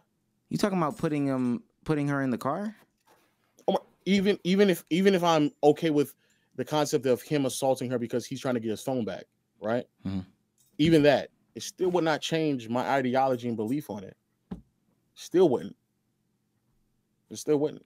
It still wouldn't. Because if him doing that, you would have to already be you would have to already accept the fact that she had assaulted him that led to that. And the fact that his attempt to press charges on her was dropped by the DA, that further that correlates to that aligns with my thought process. That aligns with it. So my thought process would not change, even if it was that he assaulted her in the car in an attempt to get his phone back, and he just did that recklessly, and it was unnecessary force to get it. It still aligns with my thought process. And I get that. Still aligns with it. I wouldn't have voiced that using this without having a full understanding as to why the DA and the DA's office didn't pursue. They said it was prosecutional merit, so they felt like they couldn't get a conviction. Why did you feel like you couldn't get a conviction? We have no answer for that, right? I think they just said it wasn't enough evidence. That's what I think they just said. They didn't say anything like. I tried to look it up. I've been trying to look that specific thing up this whole time. All they gave was it lacks prosecutional merit. And even trying to find what prosecutional merit means via the internet is a hard task to get. Honestly, it's impossible. I still have yet to get a clear definition of what prosecutional merit is. We'd have to talk to like TLA or AV or somebody like that, or somebody that we know that's a lawyer. But I think that's what I'm saying. Without knowing what even any of that means, I just wouldn't have commentary on these things. And I think I learned that this year. But I still think saying that a man having a cut on his face, blood on his pillow, him saying himself that he indeed had that he assaulted her, and that there's evidence that was going to be put forth that he is indeed trying to remove himself from her. Again, I think if the roles were reversed, if a man was chasing after a woman and the woman had a cut on her face and blood on her pillow, and she had said that he assaulted me, and also had evidence of her trying to run away from him, I think that would have been enough. Okay. I mean, opinions at the end of the day. And I'm not even, I can't argue that. My whole point is about what's being said and how things do you believe that though? Do you believe if a woman had blood coming from her face, potential a witness testimony when the driver, and video of her trying to remove herself from the situation and the man chasing after her for 4 blocks, do you think that would have been enough? Essentially, if Jonathan Majors was Grace and Grace was Jonathan Majors? Yes. Oh, I don't think so. No. Wait, are you saying if Jonathan Majors was Grace and they said that if Grace had a cut on her face, she was bleeding from her face, and I'm saying the witness, you said the witness testimony. Who is the witness? The witness, the driver. The driver saying that not Jonathan Majors was the aggressor. Is that what you're saying? Yes. That Jonathan Majors is the aggressor. That Grace Jabari is trying to get her phone back from Jonathan Majors. After successfully getting the phone back from Jonathan Majors, he tries to then exit the car. Majors is attempting to pull her back into the car, but she's pushing away from him. After getting away from him, basically exits from the car, runs away from the car, and then Jonathan Majors chases her for 4 blocks. Oh, now I will say this. Now that's where I think race does play a factor if the roles were reversed in the way that we just described it. Yeah. The answer is yes. Two white people. I don't know. I really don't know.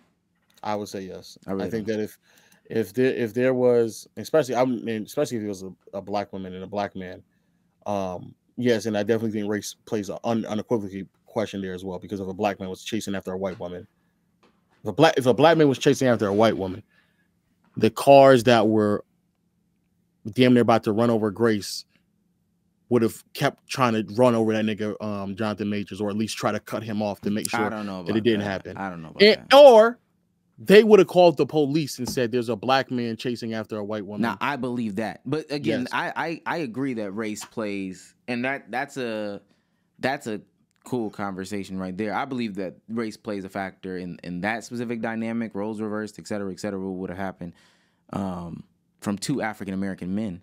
Yeah, no, I do believe that. 2 white people, I don't know, a black man and a white woman, a black man and a black woman.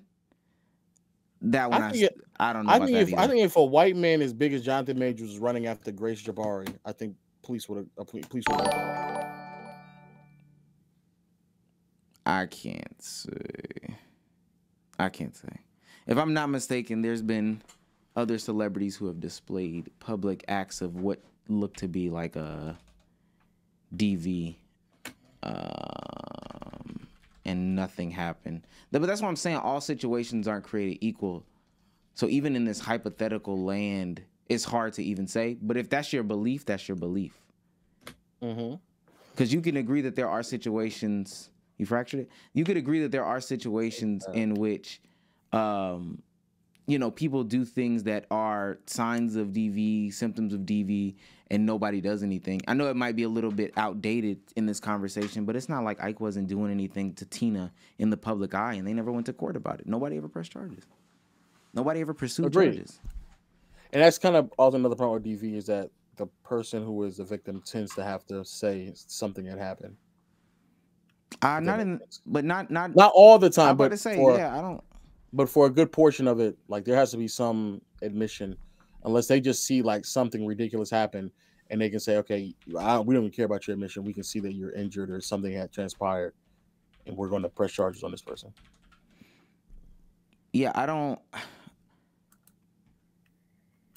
Hey, I don't think that all situations are created equal. So that's why I wouldn't also do like a blanket statement about these conversations either.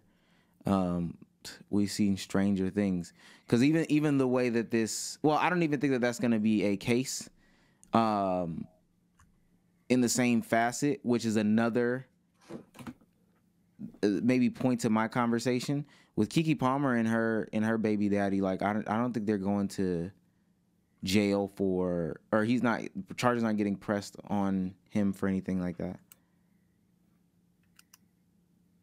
I think it was. But why though? But why? Because she's not pressing charges? Because they're not seeking charges. What are you saying? That's what I'm saying. Yeah, she's not pressing or seeking to press charges on him. The state isn't pressing charges.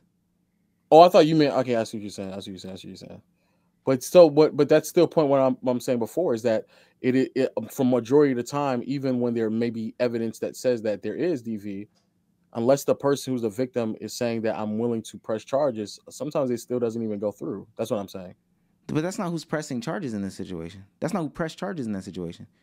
And she in Grace, or are you talking about what's the name? In Grace Jabari, who pressed charges in that situation? No, New York, the city of New York did. So I'm not saying that it's almost impossible. What I'm saying is there are times where, from my understanding, most of the time, where even if we see that there is evidence of someone doing it, a good portion of the time, the person has to at least acknowledge that they are a victim of it before anyone can actually press charges, regardless if it's that party or. But Keke Palmer acknowledged it, so why isn't the state pursuing charges?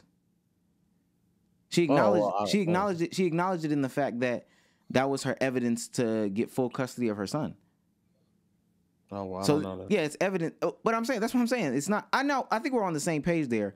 DV is a tricky situation. It's not all created equal. And from my understandings and readings from like, I'm gonna snitch on her in a second, but this is crazy. From the IRL court proceedings of like, my. Your what? I don't want to get her in trouble with her job, but reading those IRL court proceedings, like again, all these things are so nuanced, tricky. It's nasty, and all situations aren't created equal. So then to make sweeping indictments about, oh, this would happen in this, I believe this will happen, this, that, and the third, it just doesn't. Because on this flip side, in the Keke Palmer situation, similar situation. I didn't make a sweeping. So you're doing the thing right now. I literally did not say a sweeping statement. I said most of the time. I said it's hard to, because most of the time you would have to get someone, the victim themselves would have to say. I did not say a sweeping statement. I literally said most of the time. I didn't say you, buddy, specifically. So what are you arguing with me? Why even bring up the Keke Palmer situation in the first place? Oh, we're just talking in general about domestic violence situations aren't created equal in the conversation. In the conversation, we're talking about it. I'm not saying that you specifically made the sweeping statement. I get that, but what's the purpose of bringing the Keke Palmer situation if the end goal is to still say the same thing I just stated? We're also having a conversation with the chat, Marcel. Well, so the chat brought up Keke Palmer? No, I brought up Keke Palmer as a part of, hey, this is another piece of evidence that says all situations aren't created equal. I'm agreeing with you in that conversation. I'm not saying you did it. I'm not saying you're saying, oh, the Keke Palmer situation making a sweeping indictment. We're having a conversation about, hey, all situations aren't created equal. Hey, another example is the Keke Palmer situation. You posed a scenario. I said, oh, well, here's another one where it's not created equal. That's not what you said. Huh? That's not what you said. You said, what about the Keke Palmer situation? Almost as in a counter to what I said. Did you hear it? Did you hear it in that tone? That's how you presented it. Okay. I'm telling you, I didn't mean to present it that way then. Okay. If that's what you feel. Okay, so what is the overarching problem? Because I feel like Cardiac, but he's gone already. Seems like both of you all, yeah, I want to say someone just said I'm kind of lost on disagreement. What is it? You just feel like I should be more responsible in the way that we present information, especially if we are not informed about how court cases work, correct? Yeah, 100%. Plus, I understand that y'all have biases, and I mean, the bills got to get paid, but I don't think that, especially after living the Tory Lane situation, because we don't have access to 100% of everything. Now, I could get maybe the Young Thug trial because that's being publicized, like visually. I don't care about that. Yeah, I don't care about that. It's publicized live visually. So we have definitely more understanding. Now, we won't have the conversations that they have behind closed doors, but we have more understanding here. But where it's, hey, you're getting a piece of evidence here, piece of evidence here, piece of evidence here from your media outlet that's biased reporting it, I think that it would be wise or best to just not talk about that. So that means that nobody should talk about it. To be honest with you. I disagree. To be honest with you, because we don't talk about Ken who committed DV. Ken? The Clayton County Court, Ken versus Jane. We don't talk about them. I don't know who that is. You're absolutely right. Now, I wanna make this clear why I'm doing this video like this. And it's not gonna be like any of the other videos that you've seen on YouTube, because by the time you see this video on YouTube, you will have seen 30 other videos based off of people's biases, beliefs, and everything like that.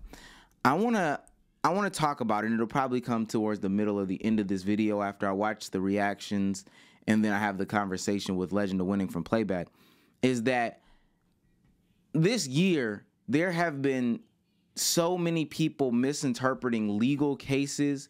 There has been such a lack of media literacy. There has been such a lack of empathy. It's been a very divisive year on situations that involve, you know, themes of DV, of things that involve regular violence, of things that involve men and women. You know, we have a bunch of people that are on the extremes of both ends. Women are setting up men and believe all women, no matter what, from the blanket statement. My thought process in the beginning of all these going forward, and this is before this situation, this kind of dates back to the Meg Thee Stallion, Tory Lane situation, the conclusion of that, is that a lot of these affairs are not for public consumption. However, the way that the internet goes about things, the traditional media goes about things, is they're typing up headlines in articles in order to divide us as a population on situations and subject matters that we won't be informed enough on or care to understand on to give the full scope of the context, right? Situations of DV aren't black and white. They're very tricky. They're very meticulous. And what it seems like is people that exist in court systems, lawyers, counselors, you know, stenographers, you know, officers, things of that matter, understand that. But the average American does not understand that going into these things. So when headlines come out of situations, it seems as though people feel the need from jump to jump on a side. They're going to draw a line because it's two people, and they're going to act as if this is some sort of versus, like it's the Lakers versus the Celtics, and people feel the need to jump on either aisle for whatever reason. And I think that that is wrong. I think that that is wrong. That's crazy to me to take those stances right out of the gate. This does not involve you. And what happened in the situation is 9 times out of 10, there is somebody who is actually a victim of a situation. And by somebody, I possibly mean both bodies. There is no model victim in any of these situations. There are two people who are actively going through a nasty public court battle, legal proceeding, for people to pass their what do they call it? The eyes of the public opinion, for people to cast their opinions and then later on leave it because it does not matter to them in their day-to-day. In your day-to-day, the Amber Heard, Johnny Depp situation does not matter. In your day-to-day, the Tory Lanez, State of California, Meg Thee Stallion situation does not matter. In your day-to-day, the Jonathan Majors and Jabari Grace situation does not matter. However, people decide every single day to jump on their side of the fence immediately after a headline is put out with little to no context. And then as news and context comes out, they ingest what they want because the algorithm is the way that they want it to be. They're only being fed certain things anyway. They comment on what they want to comment on, forget what they don't want to, they don't comment on what they don't want to comment on, and they continue to be nasty the entire time.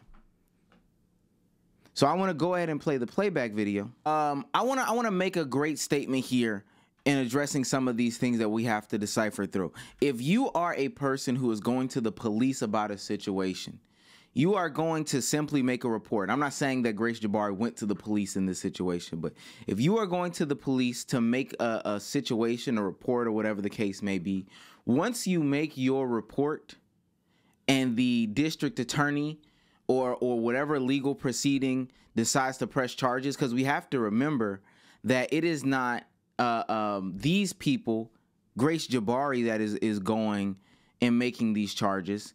It is the city of New York, if I'm not mistaken, right?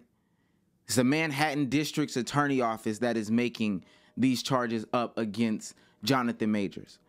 So with that being said, once these people go and tell their story, tell their sides of the story, or whatever the case may be, it is then above them as to what they are charged with, right? It is then above them as to what they are charged with. Because in reality, I'm not saying that this is the case. Grace Jabari might have not wanted Jonathan Majors to be charged with et cetera, et cetera. She might have not wanted him to be charged at all. I'm making statements. I don't necessarily know if that's true. That's irrelevant to what I'm saying. What I'm saying is she might have not wanted him to be charged with anything at all, but because the state of New York took over the case, it is above her. The same thing with Tory Lanez and the same thing with many other situations that happened before. So what happens in this situation is somebody writes up the reports, the officers writes up the reports, get all the statements, get all the evidence, all that stuff like that. They present it to the district attorney's office, right? From there, the district attorney office is going to sit there. They're going to read everything. They're going to read everything. And then they're going to go back to their books and say, hey, what can we do that will most likely get this man a conviction? Of course, they're not going to go for the whammos because this is very murky. We know something happened here based off of these testimonies, based off of these statements, based off of this evidence. But what can we do in order to get a conviction? And if people feel like that's unfair, then that's a conversation. Although they are looking at it as, hey, a crime took place and there's enough evidence here. I saw a lot of a conversation surrounding, well, she got arrested and they decided not to press charges. Why? Is because the same thing happened. From my perspective, the same thing happened. And they said, hey, there's not enough here. There's just not enough here to go forward. Now, I'm not a lawyer, so take this with a grain of salt. Another incident was not in this incident. And before we even got in the beginning of the trial, Grace Jabari was on the record saying that Jonathan Majors had never put her hands on her before until the night that was in question. So if we were to believe her, and she said it's under oath, then those text messages and that voice recording had to be referencing something that did not lead to physical altercation. So there's that. Those text messages may seem damning, and the voice recording is definitely damning. It sounds damning. But if you are a man in particular, or a black man especially, you probably understand the perception of what it may feel like to be someone that looks like you are bopping a woman, and so you're going to be very cautious on how people deal with it. So much so that you probably wouldn't call the police, and that's why I think Jonathan Majors kind of outlined that way in the text message. And also, it wouldn't be consistent with his character, because if you believe that he was previously bopping her, then why would he call the police on the night that is in question? Because he is the one who called the police to make sure that she got her some type of some help. She was knocked out.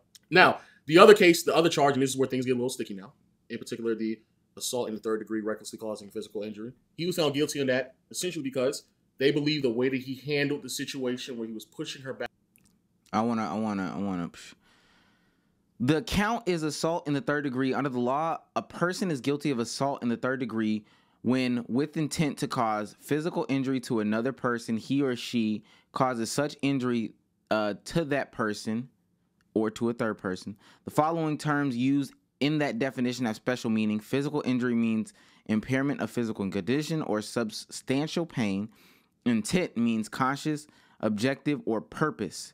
Thus, a person acts with intent to cause physical injury to another person, conscious, objective, or when that person's conscious, objective, or purpose is to cause physical injury to another. That essentially because they believe the way that he handled the situation where he was pushing her back into the car was him acting recklessly, which could have potentially resulted in physical injury. We talked about this actually. We cut it out of the video, but last time we recorded, we said, well, technically speaking, he did shove her. That is an assault. You know, he could get hit with that. Bro, the only person that acted recklessly was her chasing this nigga down 8 different blocks. That's reckless. And he's not just like, he's not like, if Lo walked down the street, bro, you're in no danger. But if Jonathan Majors walks down the street with no security, no nothing, he could potentially be in danger. You don't know what city he's in. You don't know who wants what. You have a lot to lose. Bro, she acted so recklessly. The fact that he's being deemed the reckless one in this situation is crazy. The reality is her recklessness, if I act recklessly towards you, and then in your defense of me, you get accused of assaulting me, that's brain dead. That's genuinely brain dead. You're basically admitting in the court system that women have no ability to harm a man, but men have to be ultra sensitive, because even in the defense of themselves, him putting her back into the car, that qualifies as reckless causing physical injury. Yep. I don't think that that's what they're admitting in the court system based off of the way that Agent 00 just described that. I don't know why I'm calling him Agent 00, but the way that Agent just described that, I don't think that that's considered in the court system. Hey, they're basically saying that men can't do this. And again, I will say this. This is what I do not like about these conversations, is because it leads to us making blanket statements based off of one-off instances. If there was a repeated pattern in New York City of cases going this way because of this, and all these things lined up, and you had this long-standing history as to or to prove that what he's saying is true, that's a whole different conversation. But this one-off does not mean, hey, you're basically saying that going forward in New York City, and not even, he didn't even specify in New York City, because laws are different everywhere you go. Laws are different everywhere you go. I don't know if it was the state or the city that prosecuted Jonathan Majors, but laws are different everywhere you go. So Agent's saying that basically men can't protect themselves against women, or women can never harm men, blanket statement. And this type of sensationalized conversation is what further divides men and women on either side of the aisle. Now, I get it. Clicks, views, hey, we got to get them up. I'm not saying that in a way to say, hey, this is a playback's attempt to gain something or whatever the case may be. I just think this is the way that people have naturally been taught to talk about those things. Because what he said wasn't true, and it's very slippery when you talk like this. because even crazy. The reality is bro, even the conversation about what's reckless is her chasing Jonathan Majors throughout the street. No danger. But if Jonathan Majors walks down the street with no security, no nothing, he could potentially be in danger. You don't know what city he's in. You don't know who wants what. You have a lot to lose. Bro, she acted so recklessly. The fact that he's being deemed the reckless one in this situation is crazy. The reality is her recklessness, if I act recklessly towards you, and then in your defense of me, you get accused of assaulting me, that's brain dead. That's genuinely brain dead. You're basically admitting in the court system that women have no ability to harm a man, but men have to be ultra sensitive because even in the defense of themselves, him putting her back into the car, that qualifies as reckless causing physical injury. Yep. That's nuts, man. I said that too. I said Jonathan Majors was essentially found guilty because he was too aggressive when attempting to get away from Grace Jabari. That's essentially why he got hit with it. That's essentially it. Wow, bro. In the attempt of trying to remove himself from the situation and separate himself from Grace Jabari, they believe that he was acting too recklessly and he did it in an aggressive manner. And that right there, it could lead to her being injured, and that's what they found him guilty. They didn't find him guilty on this concept that he was this abusive man that was bopping her. He did not find guilty on that. He wasn't found guilty that he was harassing her with the intent to injure her. He was not found guilty of that. He was simply found guilty because he did something that they deemed reckless that could have resulted in her being injured. Two things. And I'm gonna keep watching this. I think that's a cap in the feather, or not a cap in the feather, but a talking point in the conversation that I'm about to have with Lo. Okay. If you believe he wasn't a reckless man, they had the evidence that proved he wasn't a reckless man. He went on trial for being a reckless man and was proven not guilty to be a reckless man. I think that's a good thing, right? That's how the legal system should work. Hey, I think his lawyers did a really bad job because what they did throughout the entire case was focusing on if she was or was not hurt after the altercation. What they should have also made sure they focused on, which is also crazy because I don't think there's enough evidence to prove she was injured after that altercation. Be very mindful that after that happened, she used the same hand that was bruised with, tied the back of her hair. The woman that she met tried to stop her from chasing after Jonathan Majors. With her hand, she snatched her hand away from her. She was using her hand on the railing to go up and down stairs throughout the nightclubs. She using her hand to hold a cigarette, hold a drink, dig in her purse, and find that nigga's credit card and swipe it left and right on VIP tables and bottles. She used her hand to do that all night. And then also, this is information that we did not put in there that I learned about. I may not understand the hand thing, but this is another thing that I want to understand when I have the conversation with Lo. I don't think anybody ever said their hand was broken but injured, right? So, and maybe that's what I don't understand in this conversation is the things that people decide to stick on. And I think I do understand why people decide to stick on what they do want to stick on, but I'm just making this a point of emphasis right here. She used her hand, which all of a sudden means that it could not be injured. And I'm not even necessarily saying that Legend of Winning believes what I just said.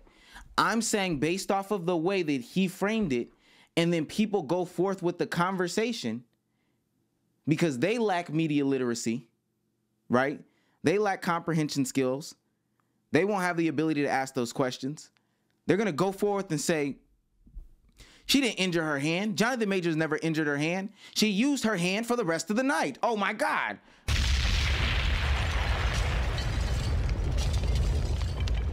Why do I know that? Because Legend of Winning, an agent told me that on playback. They said that on playback. She went forth and she dug in her purse. Listen to how he emphasizes on certain words. I think these things are important. These things are important knowing how Americans can't read. These things are important knowing how people lack the ability to critically think. These things are important knowing how people lack the ability to research. When we have the conversation, I have a couple of questions, but these things are important, right? Because when you say it like that, she had the ability with that same hand to go get a cigarette.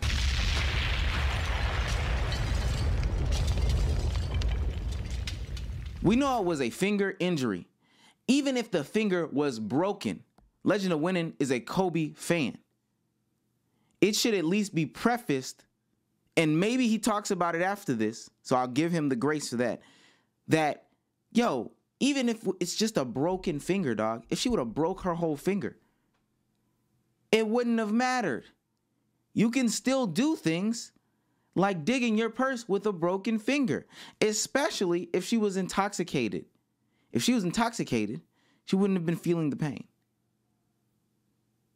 Listen, I don't have a side in this. I'm just interpreting the way that people are reporting this. Because in 2023, what I saw was mass hysteria created by media outlets, not just the playback guys, not just MTRs and Night Talks, not just the content creators, but from those that are a step above them in the traditional sphere, from the publications and things like that, to the point where these entertainers, actors, their lawyers, the companies that they work for, their management teams are even saying, hey, we can hire the publications and pay them to put out false narratives in order to sway opinions. The academics, Tory Lanez connection in his trial. And if we can't understand how to research for our own, if we do care about these things, because like I continue to say, once this is done, you will not be watching this. It will not matter. Eventually you will have access to all of everything, the transcripts and everything from this case. And I can guarantee you people are not going to go unearth those transcripts, read them verbatim, look at everything like that, poll the jury. They're not going to do any of that stuff because they don't care to do that stuff. They'll get their video off. It'll be a whatever out of whatever. They'll get their conversation off at the water cooler. It'll be a whatever out of whatever, and they'll just keep it pushing. I'm pretty sure he tried to countersue her, but the judge said, no, we're not going to allow that to happen. So if I grab Lowe's phone and this nigga's like, give me. The judge didn't decide. Jonathan, she did go get arrested. Jonathan Majors tried to put out a counter domestic, a counter DV complaint out on the woman, out on Grace Jabari. And so then he, presented his claim, presented his evidence, or whatever the case may be. What happens in those situations is they look at it and they say to themselves, can we get a conviction based off of what we have? And they said no. Ultimately, they said no. Based off of what they had, they said no. Now, we can investigate why they did that. The judge didn't throw anything out. They just decided that they didn't have enough evidence for that. And there could be a plethora of reasons. There could be a myriad of reasons as to why they would do such a thing. But I want to be clear. My phone back. He assaulted me and I did nothing wrong. First of all, there's a lot wrong with this situation here. It's obvious the bias in the court system. We don't even have to fucking beat that horse till it fucking dies. The reality is Marvel dropped him. I don't know if you heard. Yeah, and then also the result. Again, and what Agent and Lo just did again is why I have problems with the way that we talk about these things, is because it is blanketed in highly divisive conversation about serious topics.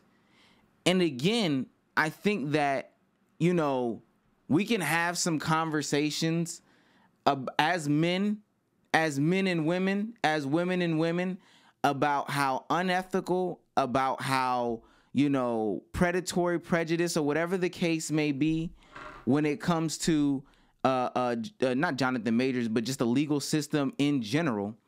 But what I think is a more productive conversation is doing so in a non-hyperbolic way, as to not paint blanketed statements based off of one-off situations. And mind you, if they presented more, we could have different conversations. But the way that they present conversations is ultimately what I have a problem with, not just from them, but from everybody who covers these things.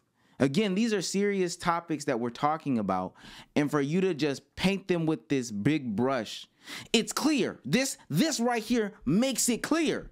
This makes it clear right here. This is clear. The brush, it's stroked. It's now clear. This one thing, blanket statement. Courts don't care about men. Women don't care about men. They're against you. It's those type of hyperbolic blanketed statements that further continue the divide. Now, mind you, in day-to-day life, I don't think people actually believe a lot of these things and go about the practices of you know, living their lives that way for real, for real. People just live their lives or whatever the case may be. But it's just dangerous to think that way based off of blanketed statements, based off of one-off events. Cardiac, there's a word for it. Fear-mongering. This is fear-mongering. And if it went in the reverse of any other situation, people would believe that it's wrong. Well, hold on now. I don't think that women and men, and I don't think it's right either way. I don't think that men are against women because of this one-off situation. We think it's wrong when the people on the opposite side do it. We think that it's wrong when people on the opposite side of our bias do it. Not a side that I stand on, but just anybody in general. Hey, when you make those blanket statements over there, let's add context and conversation, and then let's treat this as a one-off, which you should. All situations are created equal. Things should be taken as one-offs. But literally, to paint blanketed statements off of one-off events, that's dangerous. That's dangerous. Marvel is too PG of a brand to be in the space of this type of allegations to begin with. So I agree with that. Guilty, boom, he's getting packed. So he loses out on all the momentum he's built with Creed, all of the Marvel movies. He loses out on all of that momentum in his career because of an incident where it seems as though... Bezos said, is O-Block like that? Bezos, I'm not leaving 2024 without a band.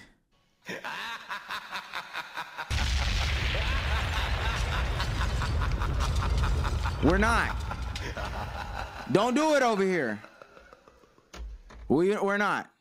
He did nothing wrong. All he did was try and remove himself from a situation, and she was so aggressive in pursuit that they found him as the one moving recklessly. Yes. She chased this nigga down blocks, bro. I don't give a fuck, bro. They have to have some evidence we don't know about. I just refuse to believe they indicted this nigga on this evidence. It sounds too unbelievable, though. It sounds insane, bro. Yeah. And to the people making this black man, white woman conversation, what the fuck is wrong with you, my nigga? I think that has something to do with it, but I think most people are trying to turn it into, well, that's what he deserved for dating that milk. Look at that top comment. All y'all niggas have craving milk. This is what comes with that lifestyle. Yeah. Almost as if to say he deserves this for dating somebody that he, I'm assuming, fell in love with. It's not something he deserves. And when y'all say it, y'all essentially are acknowledging that white women in particular can get away with these things because, you know, because they're white women. And you are acknowledging. Agent is so nasty, my God.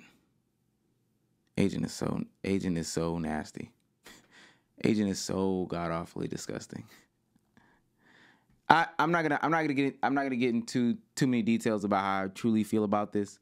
I would think that it's easy for a non-African American to understand, and that's what's so crazy about this.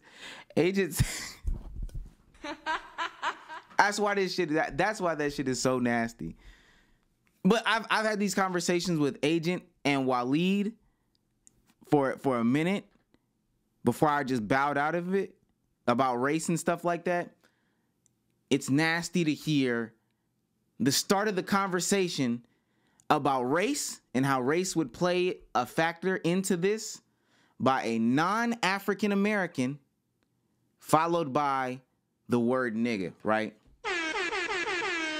Followed by the word nigga. I don't know. Agent can be studied all he wants, but yeah, crazy. The disadvantages of it. I think this just has way more to just do with, again, the relationships with men and women and how, as a man, you're dealing with a woman that puts you at a disadvantage, at a deficit. You're dealing with a woman that is a liability. You now become more accountable for her liabilities than your own. Your own. And on top of that, I'm sorry, I wasn't listening. My bad. I'm sorry. Again, white women, you are acknowledging the disadvantages of it.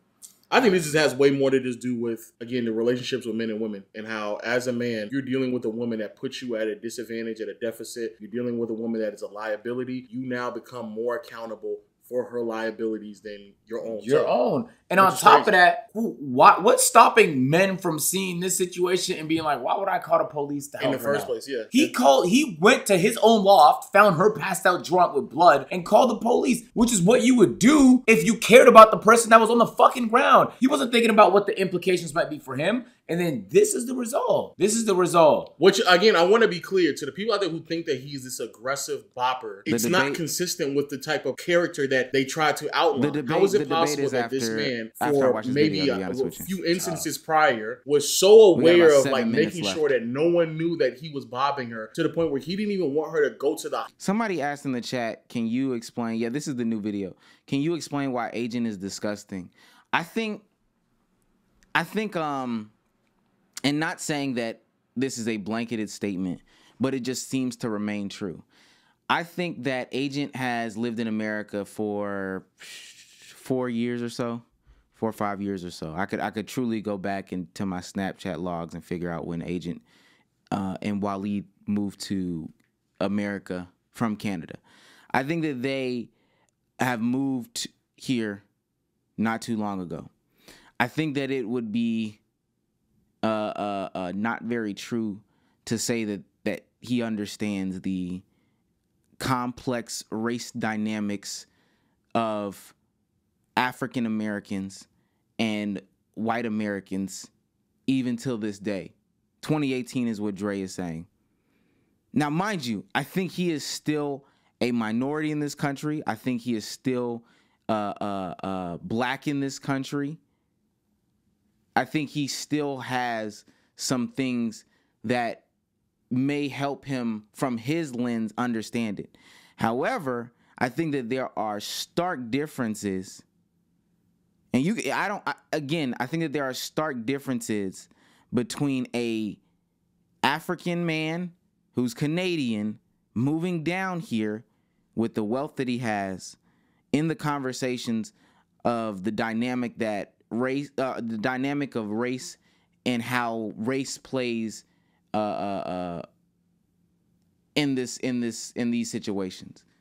Because then coming down here, like Cardiac just said, he's only existed from the affluent perspective in a bubble where he's been able to use his money and other things to navigate the place in the space. Now, I get it. That's the only perspective he has.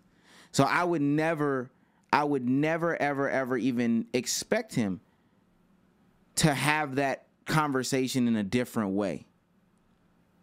I would never expect him to have that conversation in a different way. Dre is right. It was 2018. Is that 2018? Yeah, that's 2018. I'm on Snapchat looking at when we went to go walk through the house before they ended up deciding on if that was the house or not. So yeah, I can understand why he would say these things. I think that it comes from a place that should be investigated. Hey, I'll never stop anybody from saying whatever they want to say. And I won't even put this in the video. I won't stop anybody from, hey, you shouldn't speak in reality, hey, but you shouldn't speak, etc., da-da-da-da-da. I think it's up to you as a person to investigate the validity on what that person says. I will remain with that point till the day I die. Reality is most people don't look into situations. They won't look at the details. No. They won't even know he was charged with 4 things, found guilty of 2. Nope. They'll just see, oh, he beat her. Yep. And that's the majority of people. That's the information they're gonna receive from this verdict here. So now there's gonna be the ongoing perception. He's gonna have to fight for the rest of his life that he beat her, bro. Yep. One of the biggest takeaways I get from this is that, and I don't disagree. Yeah. Yo, stop. I can't disagree with what Agent just said there. I actually wholeheartedly agree. I do think that it is unjust, and this is why I tell people, truly, if you don't care, you don't care. Stay out of the situation. I do think that it is unfair when shout out to PK De Niro for the 3-string streak. But I do think that it is unfair when people do